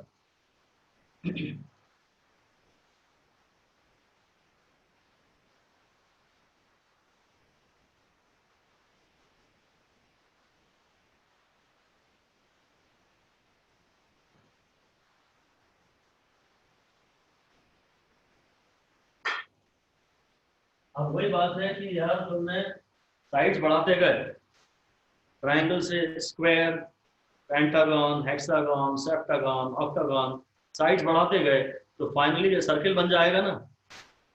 Sides बढ़ाते गए, circle में तो तुम ये clearly बोल ही सकते हो कि ये इक्वल और लाइक चार्जेस का पेयर बन रहा है। इस वाले ने इसको कैंसिल किया, इस वाले ने इसको कैंसिल किया, इस वाले ने इसको कैंसिल किया, सब एक दूसरे को कैंसिल कर देंगे।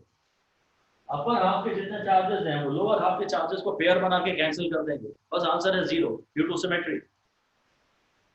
आंसर है zero due to symmetry. Upper half circle के चार्जेस और लोअर हाफ सर्किल के चार्जेस एक दूसरे को कैंसिल कर देंगे ड्यू टू सिमेट्री। जब ट्रायंगल में, स्क्वायर में, पेंटागन और हेक्सागन में फील्ड जीरो है तो फिर तो नंबर ऑफ साइड्स हमने इनफाइनाइट कर दी हैं तो सर्किल बन गया है। वही डिस्कशन जारी था। नेक्स्ट क्वेश्चन ये है आपके लिए कि ये प्लस क्यू है और ये प्लस क्यू है और मैं देखिए यहाँ मैं यहाँ फील्ड पूछ रहा हूँ, मैंने यहाँ फील्ड नहीं पूछी है। एक सवाल हमने पहले किया था, जब यहाँ फील्ड पूछी थी, अब यहाँ फील्ड पूछ रहा हूँ। अब एक क्वार्टर वेकेंट है, एक कॉर्नर वेकेंट है। मेरी बात सुनिए, तोड़ दीजिए कैलकुलेशन, ध्यान से देखिए। अगर यहाँ पर वो मैं डिस्टेंस निकाल के एंगल देख के तो सब कर ही सकता हूँ। ध्यान से देखिए, अगर जहाँ कुछ नहीं है, जहाँ जीरो चार्ज है, वहां मान लीजिए कि एक प्लस क्यू भी है और एक माइनस क्यू भी। जहाँ जीरो चार्ज है वहां एक प्लस क्यू भी मान लीजिए और एक माइनस क्यू भी मान लीजिए। अब ये प्लस क्यू और ये प्लस क्यू एक सब कैंसिल कर देंगे, वही सिमेट्री बना लेंगे और केवल एक एडिशनल माइनस क्यू बचेगा। बस केवल यही माना जा सकता है। ऐसा लिखिए सॉल्यूशन में लिखिए, imagine a plus q and a minus q at the vacant corner. Imagine a plus q and a minus q at the vacant corner.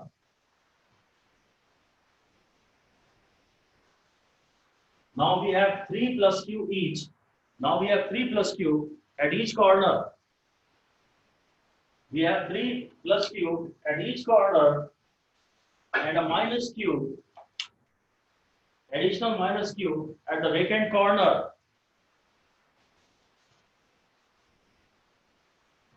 Additional minus q at the vacant corner. The field created by the 3 plus q,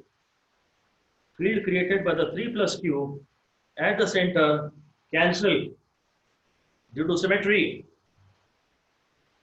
जो 3 plus q है centre पे, उनकी field cancel कर रही है symmetry के कारण। So now we should determine the field at the center only due to the remaining minus q.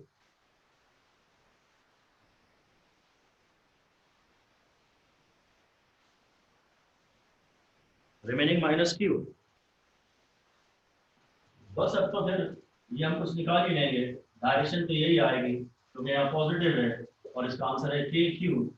Direction बता दी मैंने, अपॉन ये डिस्टेंस मुझे पता है L/√3 का square.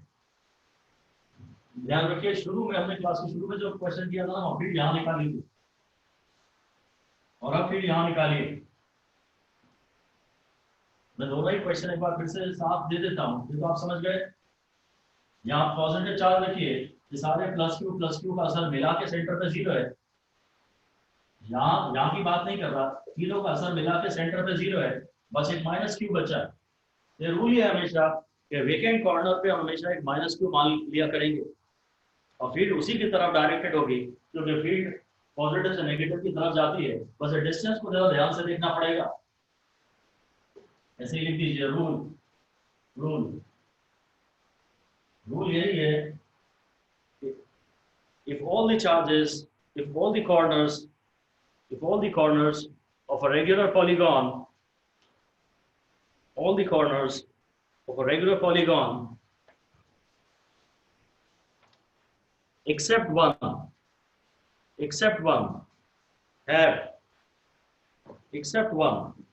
have identical charges, then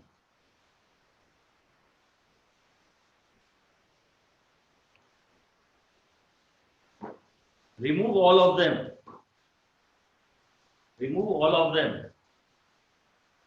and place a charge minus q at the vacant corner.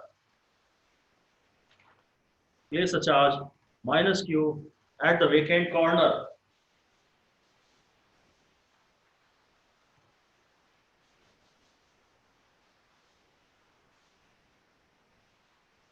Place a charge minus q at the vacant corner. बस यही कारण है कि जब यहाँ q था तो मैंने इनको हटा दिया और जो वेकेंट कॉर्नर पे था यहाँ माइनस क्यू ले लिया और ये डिस्टेंस ले लिया, तो आंसर आ गया के क्यू। डायरेक्शन भी बता दी और ये डिस्टेंस मेरे को अगर आता है तो ये होगा।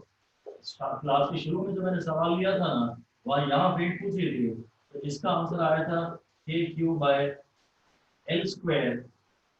ये डिस्टेंस एल है, के क्यू बाय एल स्क्वायर और ये √3 आ गया और डायरेक्शन ये आई थी। डायरेक्शन तो अभी भी वही है पर आंसर दोनों के डिफरेंट आ रहे हैं क्योंकि एक बार फील्ड यहाँ पूछी है और एक बार फील्ड यहाँ पूछी। चार्जेस तो यहाँ दो थे, यहाँ मांगी है कि यहाँ मांगी है। इसी में सिली मिस्टेक आपसे हो सकती है अगर आपने ध्यान से नहीं देखा तो। ऐसे ही है, यही अगर मैं आपसे स्क्वायर की बात करूं, ये मैं बोलता हूँ चलो माइनस क्यू है, बस अब कहता हूँ फिर एक वेकेंट कॉर्नर है, अब कह रहा हूँ कि सेंटर पे फील्ड का मैग्नीट्यूड और डायरेक्शन बताइए। ये एल है, अब वेकेंट कॉर्नर पे फील्ड का मैग्नीट्यूड और डायरेक्शन बताइए।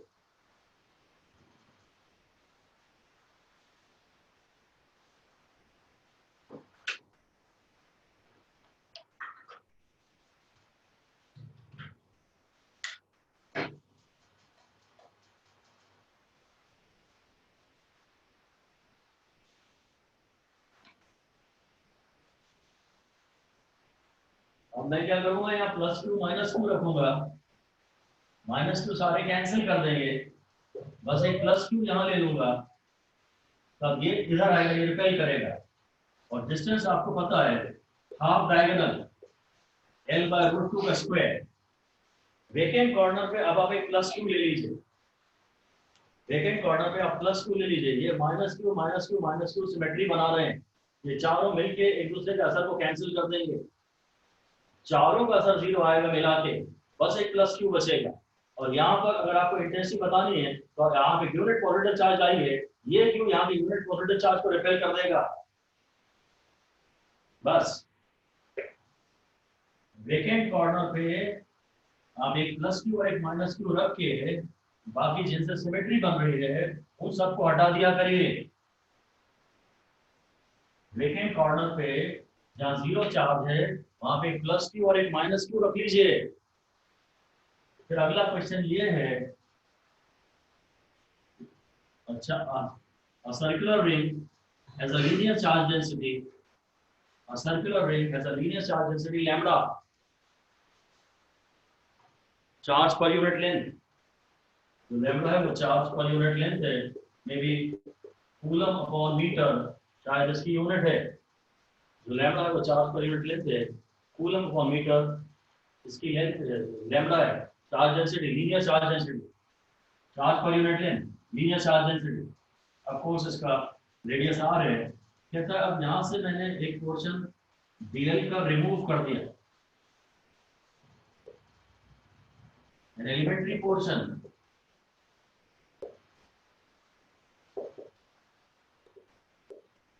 of length dl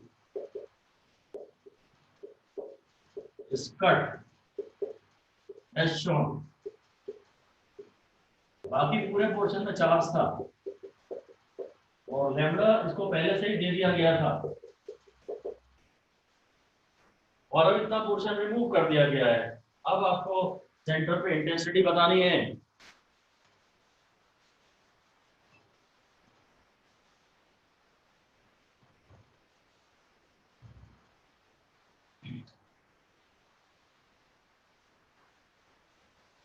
एक्चुअली तो ये वही केस है जो वेकेंट कॉर्नर वाली बात करते थे ना, एक्चुअली ये वही है। ये मैंने आपको हिंट दे दिया, जहां कुछ नहीं है वहां उतना ही प्लस और माइनस मानिए। ये सारा प्लस कैंसिल कर दीजिए,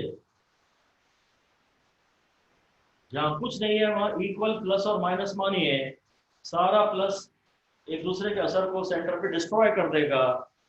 जहां मिसिंग चार्ज है वहां जितना होना चाहिए था उतना माइनस चार्ज मान लीजिए।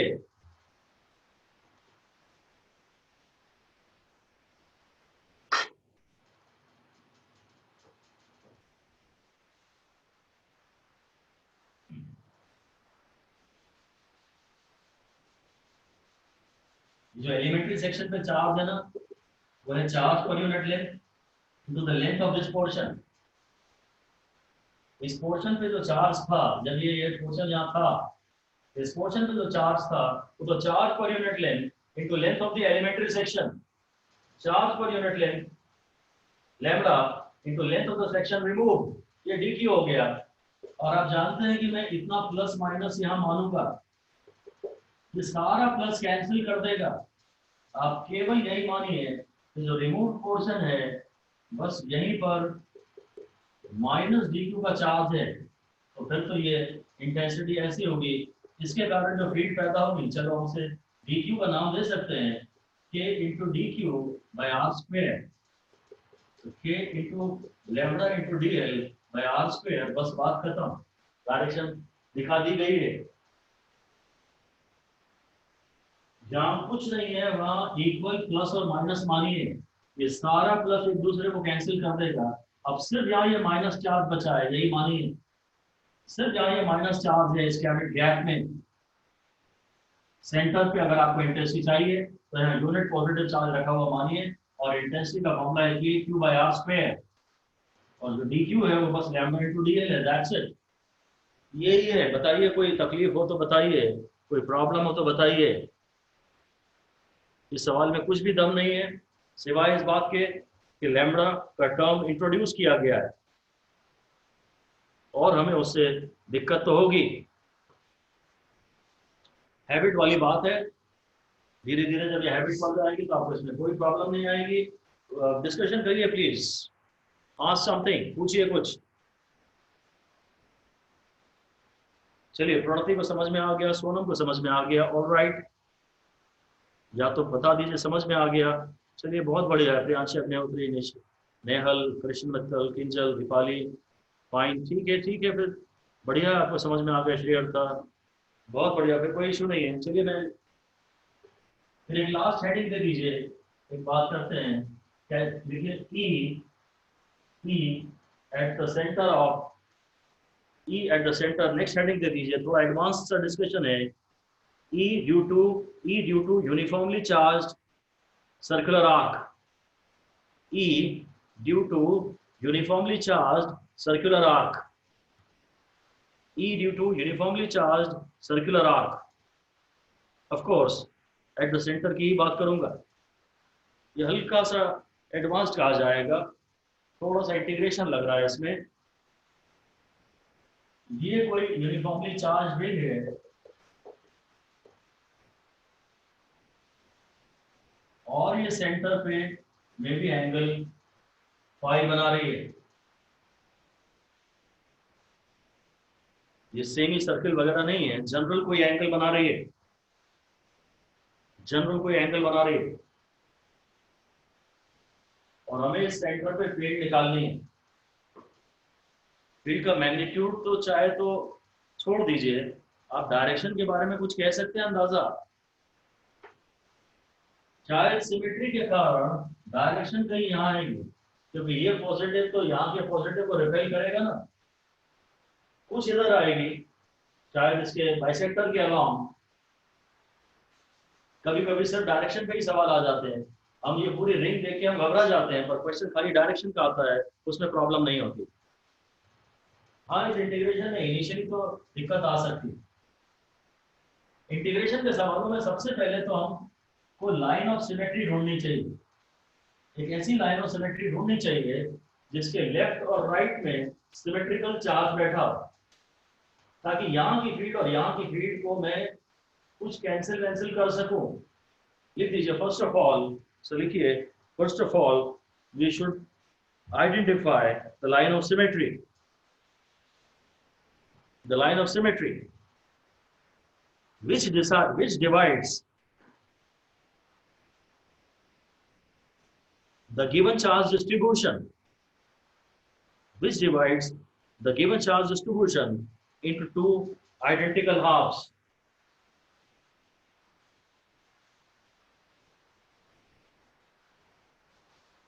Which divides the given charge distribution into two identical halves. ये पूरा एंगल फाई था, तो अब मैं इसे π/2 और इसे π/2 मान लेता हूं। सिमेट्री है ना, ये एंगल आधे हैं। एक दो बार तक इन सवालों में दिक्कत आ सकती है, और उसके बाद तो एक खिलौना बन जाएगा, खेल बन जाएगा।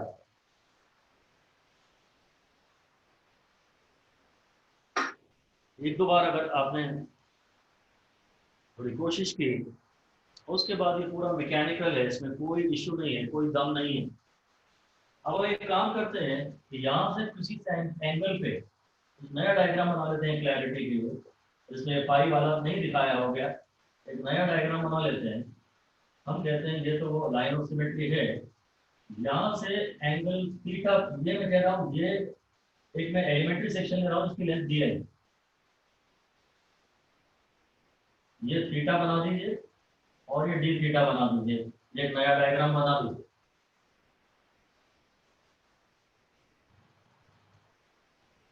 Consider an elementary section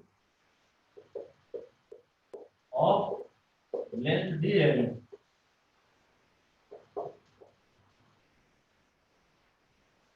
and angle d theta at an angle theta from the line of symmetry. यहां से एंगल थीटा पे angular width D theta, angular width D theta पे एक सेक्शन ले लेते हैं। असली में तो मुझे उसकी डीएल में ही इंटरेस्ट है। एक्चुअली तो मैं इसे पॉइंट चार्ज बनाना चाहता हूं, और पॉइंट चार्ज के कारण यहाँ फील्ड निकालना चाहता हूं। जो लेंथ डीएल पे चार्ज डीक्यू है ना, अगर डीएल है उसमें जो चार्ज होगा वो डीक्यू होगा। लिख दीजिए charge dq on the length dl, charge dq on the length dl should be considered, charge dq on the length dl should be considered as a point charge। अब ये कंटिन्यूअस डिस्ट्रीब्यूशन ऑफ चार्ज था, और हम केवल point charge से खेलना जानते हैं, तो हमने इसमें एक पॉइंट चार्ज है इमेजिन किया। और अगर इसमें मुझे अब इसके कारण यहाँ जो सेंटर पे फील्ड पैदा हो रही है उसे मैं बोलूंगा DE। लिख दीजिए field created by this DQ eight the centre, field created by this DQ eight the centre is DE। और वो DQ पे हम पॉजिटिव चार्ज मान रहे हैं, इसलिए डायरेक्टेड अवे। यहाँ कहीं ये DE की डायरेक्शन आ जाएगी, यहाँ पे ये DE की डायरेक्शन आ जाएगी। तो सबसे पहले तो मैं DE की एक्सप्रेशन लिख लेता हूँ। जो DE होगा वो मेरे ख्याल से होगा K dq by r square, जहाँ dq होगा लैम्डा इंटू dl। ये लिख पाए इसीलिए इसके पहले वाला सवाल कराया था। और एंगल होता है आर्क अपॉन रेडियस, एंगल है आर्क अपॉन रेडियस, इसलिए डी थीटा है dl बाय r, तो dl है r d थीटा। ये हमें सॉर्ट ऑफ याद ही रहना चाहिए, इसको हम यहाँ पुट कर देंगे। इन स्टेप्स को दिमाग से देख लीजिए, इन स्टेप्स को दिमाग में बैठा लीजिए। हाँ मुझे डी चाहिए तो हो जाएगा k q by r square. ये एलिमेंट्री पोर्शन के चार्ज को डी क्यू कहूंगा, और डी क्यू हमें होगा हमेशा चार्ज पर unit length into length of the elementary section. D q होगा लैम्डा इनटू डीएल, चार्ज पर unit length into the length of that portion. अब डीएल जो है वो आर डी थीटा है, तो दिमाग में बैठा लीजिए, क्योंकि एंगल है आर अपॉन रेडियस, डीएल है आर डी थीटा। ये मैं सब वहां पुट करता हूँ, और डी क्यू को जरा और एक बार देख लेता हूँ।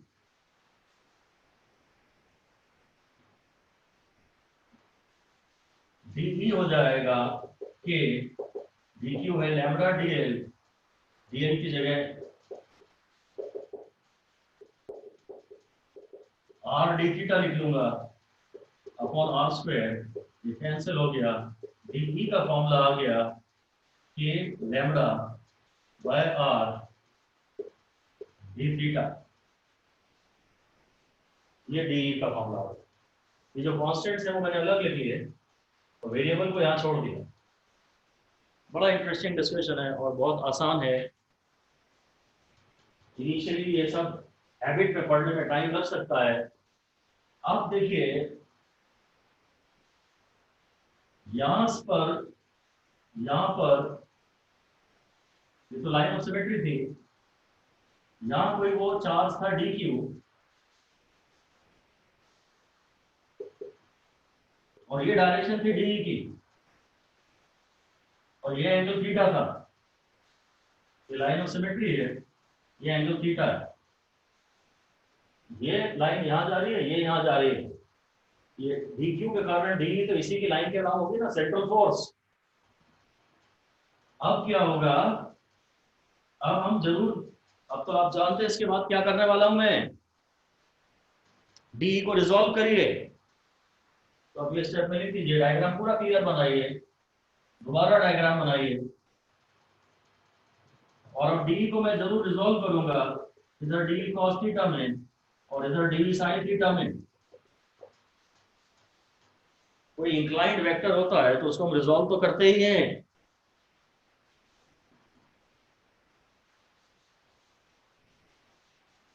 कोई इंक्लाइंड वेक्टर होता है तो उसको हम रिजॉल्व तो करते ही हैं,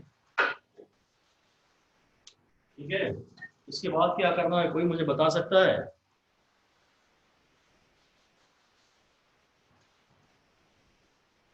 डी साइन थीटा सबके, हाँ क्या बोल रहे हो? डी साइन थीटा सबके कैंसिल हो जाएंगे, बहुत बढ़िया, सिर्फ शाबाश, कॉस ध्यान कंपोनेंट बचेगा। ध्यान से सुनो, मेरी बात सुनो, सही कह रहे हो। जैसा ये एक एलिमेंट्री सेक्शन था ना, वैसा इस तरफ भी एक होगा, क्योंकि मैंने शुरू से सिमेट्री लेके चला हूं। हमेशा जैसा एक यहाँ सेक्शन होगा ना, वैसा एक लाइन ऑफ सिमेट्री के उस तरफ भी होगा। आगे लिखिए, consider another such symmetrical elementary section. Consider another similar elementary section on the other side of the symmetry. Elementary section on the other side of the symmetry. यहाँ पे भी वही बात आ गई, ये भी dq हो गया, और इसका भी असर डी आएगा। ये भी मैंने थीटा के ही एंगल पे लिया है।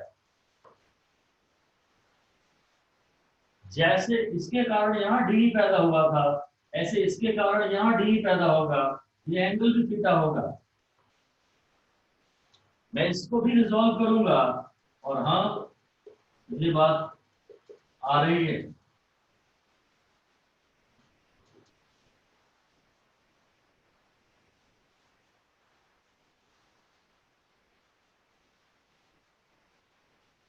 मैंने पहले यहाँ एक एलिमेंट्री सेक्शन लिया था, इसका डी क्यू निकाला lambda d l, intensity d निकाली d q by r square, d q को लिख दिया लैम्डा डी एल को लिख दिया आर डी थीटा, बस इतना ही था।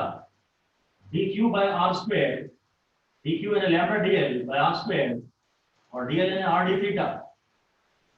अब मैंने जैसा ये इसके कारण जो पैदा हुआ था वैसा इसका भी असर देखा, इसके भी d cos थीटा यहाँ आएंगे, d sin थीटा आएंगे यहाँ पर, और ये बात सही है।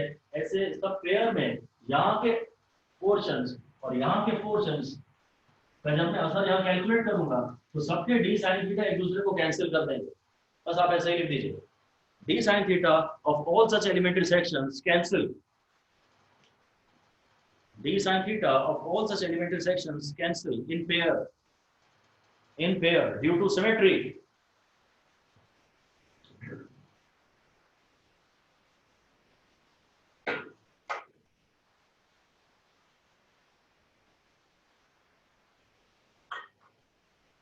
जो इधर वाले का d आएगा ना वो इधर वाले के d से हो सकता है डिफरेंट हो, तो उसका एंगल अलग है। इधर वाले का d और इधर वाले का d अलग अलग है, पर इसका d यहाँ के d से अपने दोनों अपने सिमेट्री के कारण बराबर आएंगे और वो दोनों के साइन थीटा अभी भी कैंसिल कर देंगे। बस आगे लिख दीजिए, फाइनल फैसला इसमें ये है कि d cos theta of all get added up, d cos theta of all elementary sections get added up, सबके d cos थीटा ऐड हो जाएंगे। तो आप समझते हैं कि जो टोटल इंटेंसिटी है वो है integration of d cos theta. D की मैं वैल्यू लिखता हूं, क्या आया था, लैम्डा बाय आर आया था, तो शायद डी थीटा आया था और फिर कॉस थीटा।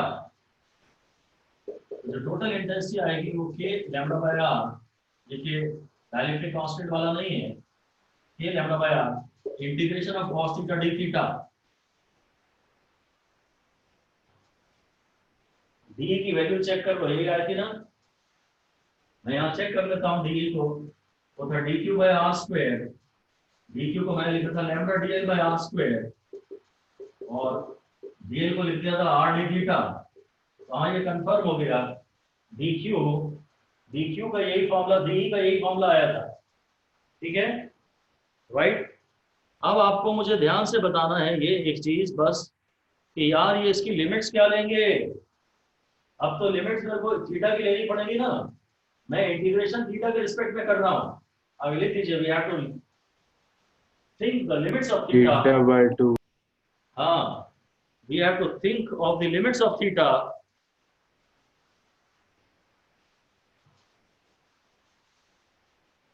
बस, because integration is being done with respect to theta. हमें थीटा की लिमिट्स ढूंढनी है, हमें थीटा की लिमिट्स ढूंढनी है। अब जो पहला सेक्शन है जिसने फ्रीड पैदा की वो यहाँ है और आखिरी सेक्शन यहाँ है। इन सब एलिमेंट्री सेक्शन थीटा ऐसे लीजिए ताकि इन सब एलिमेंट्री सेक्शंस का रिजल्ट ऐड हो जाए। इसका जो डी में कंट्रीब्यूशन है, इसका जो डी में कंट्रीब्यूशन है, इसका जो डी में कंट्रीब्यूशन है, सबके डी के कंट्रीब्यूशंस ऐड हो जाए। इस तरह से लिमिट्स डिसाइड करनी होंगी। ऐसा लिख दीजिए, we should decide limits such that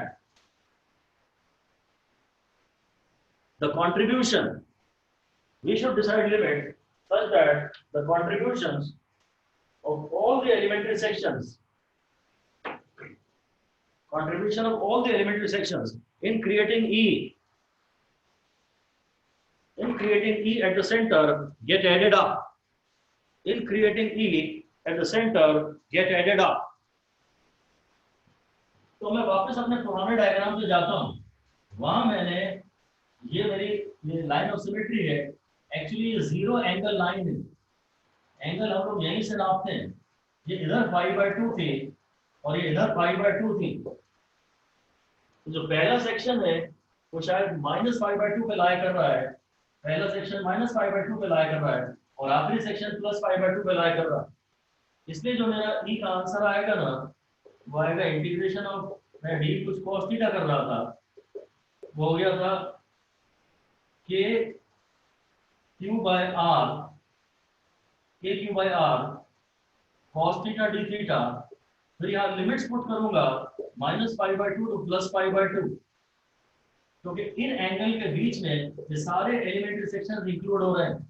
जो लाइन ऑफ सिमेट्री होती है ना, यहीं से एंगल नापते हैं। इधर वाला एंगल माइनस में था और ये प्लस था, मैं -π/2 से +π/2 तक आया था। बस अब मैं इंटीग्रेशन कर लेता हूँ, इंटीग्रेशन ऑफ cos साइन, तो ये q/r हो गया, इंटीग्रेशन ऑफ cos साइन, ठीक है। और ये लिमिट्स हैं -π/2 से +π/2, तो जो टोटल इंटेंसिटी हो गई वो गई kq/r और sine π/2 minus sine -π/2, integration of sine, integration of cos sine, और ये लोअर लिमिट है और ये अपर लिमिट है, kq/r साइन π/2 और sine of minus theta, sine of minus theta is minus sine theta, तो ये माइनस माइनस आके बाहर प्लस हो जाएंगे, प्लस साइन π/2, तो हो जाएगा kq/r into 2 sin π/2,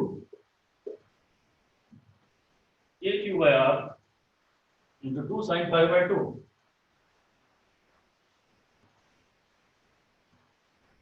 ठीक है। इसका जो रिजल्ट आया है मैं यहाँ लास्ट स्टेप से लिख देता हूँ, ये जो रिजल्ट है वो है kq/r, जो टोटल इंटेंसिटी है सेंटर पे, kq/r into 2 sin π/2, 2 sin π/2। मैंने ब्लॉक में तो लिख दिया है पर ये रिजल्ट इंपॉर्टेंट नहीं है, हम इसे याद नहीं करना है। आप अगर याद कर सकते हो, आप में दम है, आपकी अच्छा लगता है आपको वर्ड प्ले से, तो कर लीजिए। आदत इस डेरिवेशन की ज्यादा डालिए। इस पे एक क्वेश्चन ऑल इंडिया पीएफडी में आ चुका है और वो भी शायद बहुत साल पहले, मे भी कुछ इस किसी रेंज में। इसका जो फाइनल आंसर है, एक क्वेश्चन इसमें पेपर में आ चुका है, वो कह रहा है, क्वेश्चन ये है, find E at the center of a semicircular ring, वही लैम्बडा वगैरह के टर्म्स में सेमी सर्कुलर रिंग है।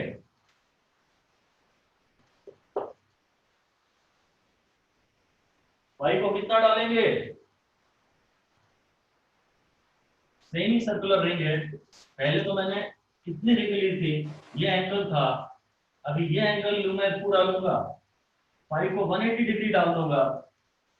फॉर्मूला यही मैं यूज कर रहा हूँ, इंटेंसिटी है के, सॉरी क्यू की जगह लैम्बडा था, गलत लिख दिया बाद में मैंने कभी क्यू लेके चला ही नहीं, लैम्बडा लेके चला था शुरू से, तो बीच में वो स्टेप्स आप चेंज कर लीजिएगा। जहां जहां क्यू लिखा है वहां एक्चुअली लैम्बडा था, के लैम्बडा बाय आर इनटू 2 फिर साइन 180/2, तो 2 k lambda by r sine 90, sine 90 is 1। ये फॉर्मूला, बस ये फॉर्मूला एक बार बहुत साल पहले, पता नहीं क्यों मेडिकल में आ चुका है, ये हम किसी दूसरे तरह से याद करा देते हैं, इसलिए मैं कह रहा हूँ इसको याद करने की जरूरत नहीं है। अगर करना ही है कुछ तो डेरिवेशन पे ध्यान दीजिए, और नहीं तो याद कराने की अगर बात है तो ये रिजल्ट हम आपको बाद में ज्यादा आसानी से याद करा दें। कर सकते हैं तो डेरिवेशन करिए, ठीक है। Alright, that is all for today. हाँ, अभी आज जो मैंने पढ़ाया इसमें कोई डाउट है तो पूछ लीजिए। एनीबडी? किंजल को समझ में आया? बढ़िया है, शाबाश। सोम तिवारी को समझ में आया? प्रियांशी, कृष्ण मित्तल, अभिषेक, रिनी समझ में आया कि नहीं? Rini? Yes, sir. Yes, sir. Sure? Yes, sir. अरे usually you are the first one. चलिए, अच्छी बात है, आप लोगों को बढ़िया समझ में आया है। कोई डाउट है तो अलग से आप मुझसे व्हाट्सएप पे बात कर लीजिए, ठीक है। एक आध डेरिवेशन में ऐसा ही और करा दूंगा, या तो नेक्स्ट क्लास में, तो और कॉन्फिडेंस आ जाएगा। चलिए, that's all for now, bye, have a good day. Thank you, sir. Thank you, sir. Thank you, sir. Thank you, sir. Thank you, sir.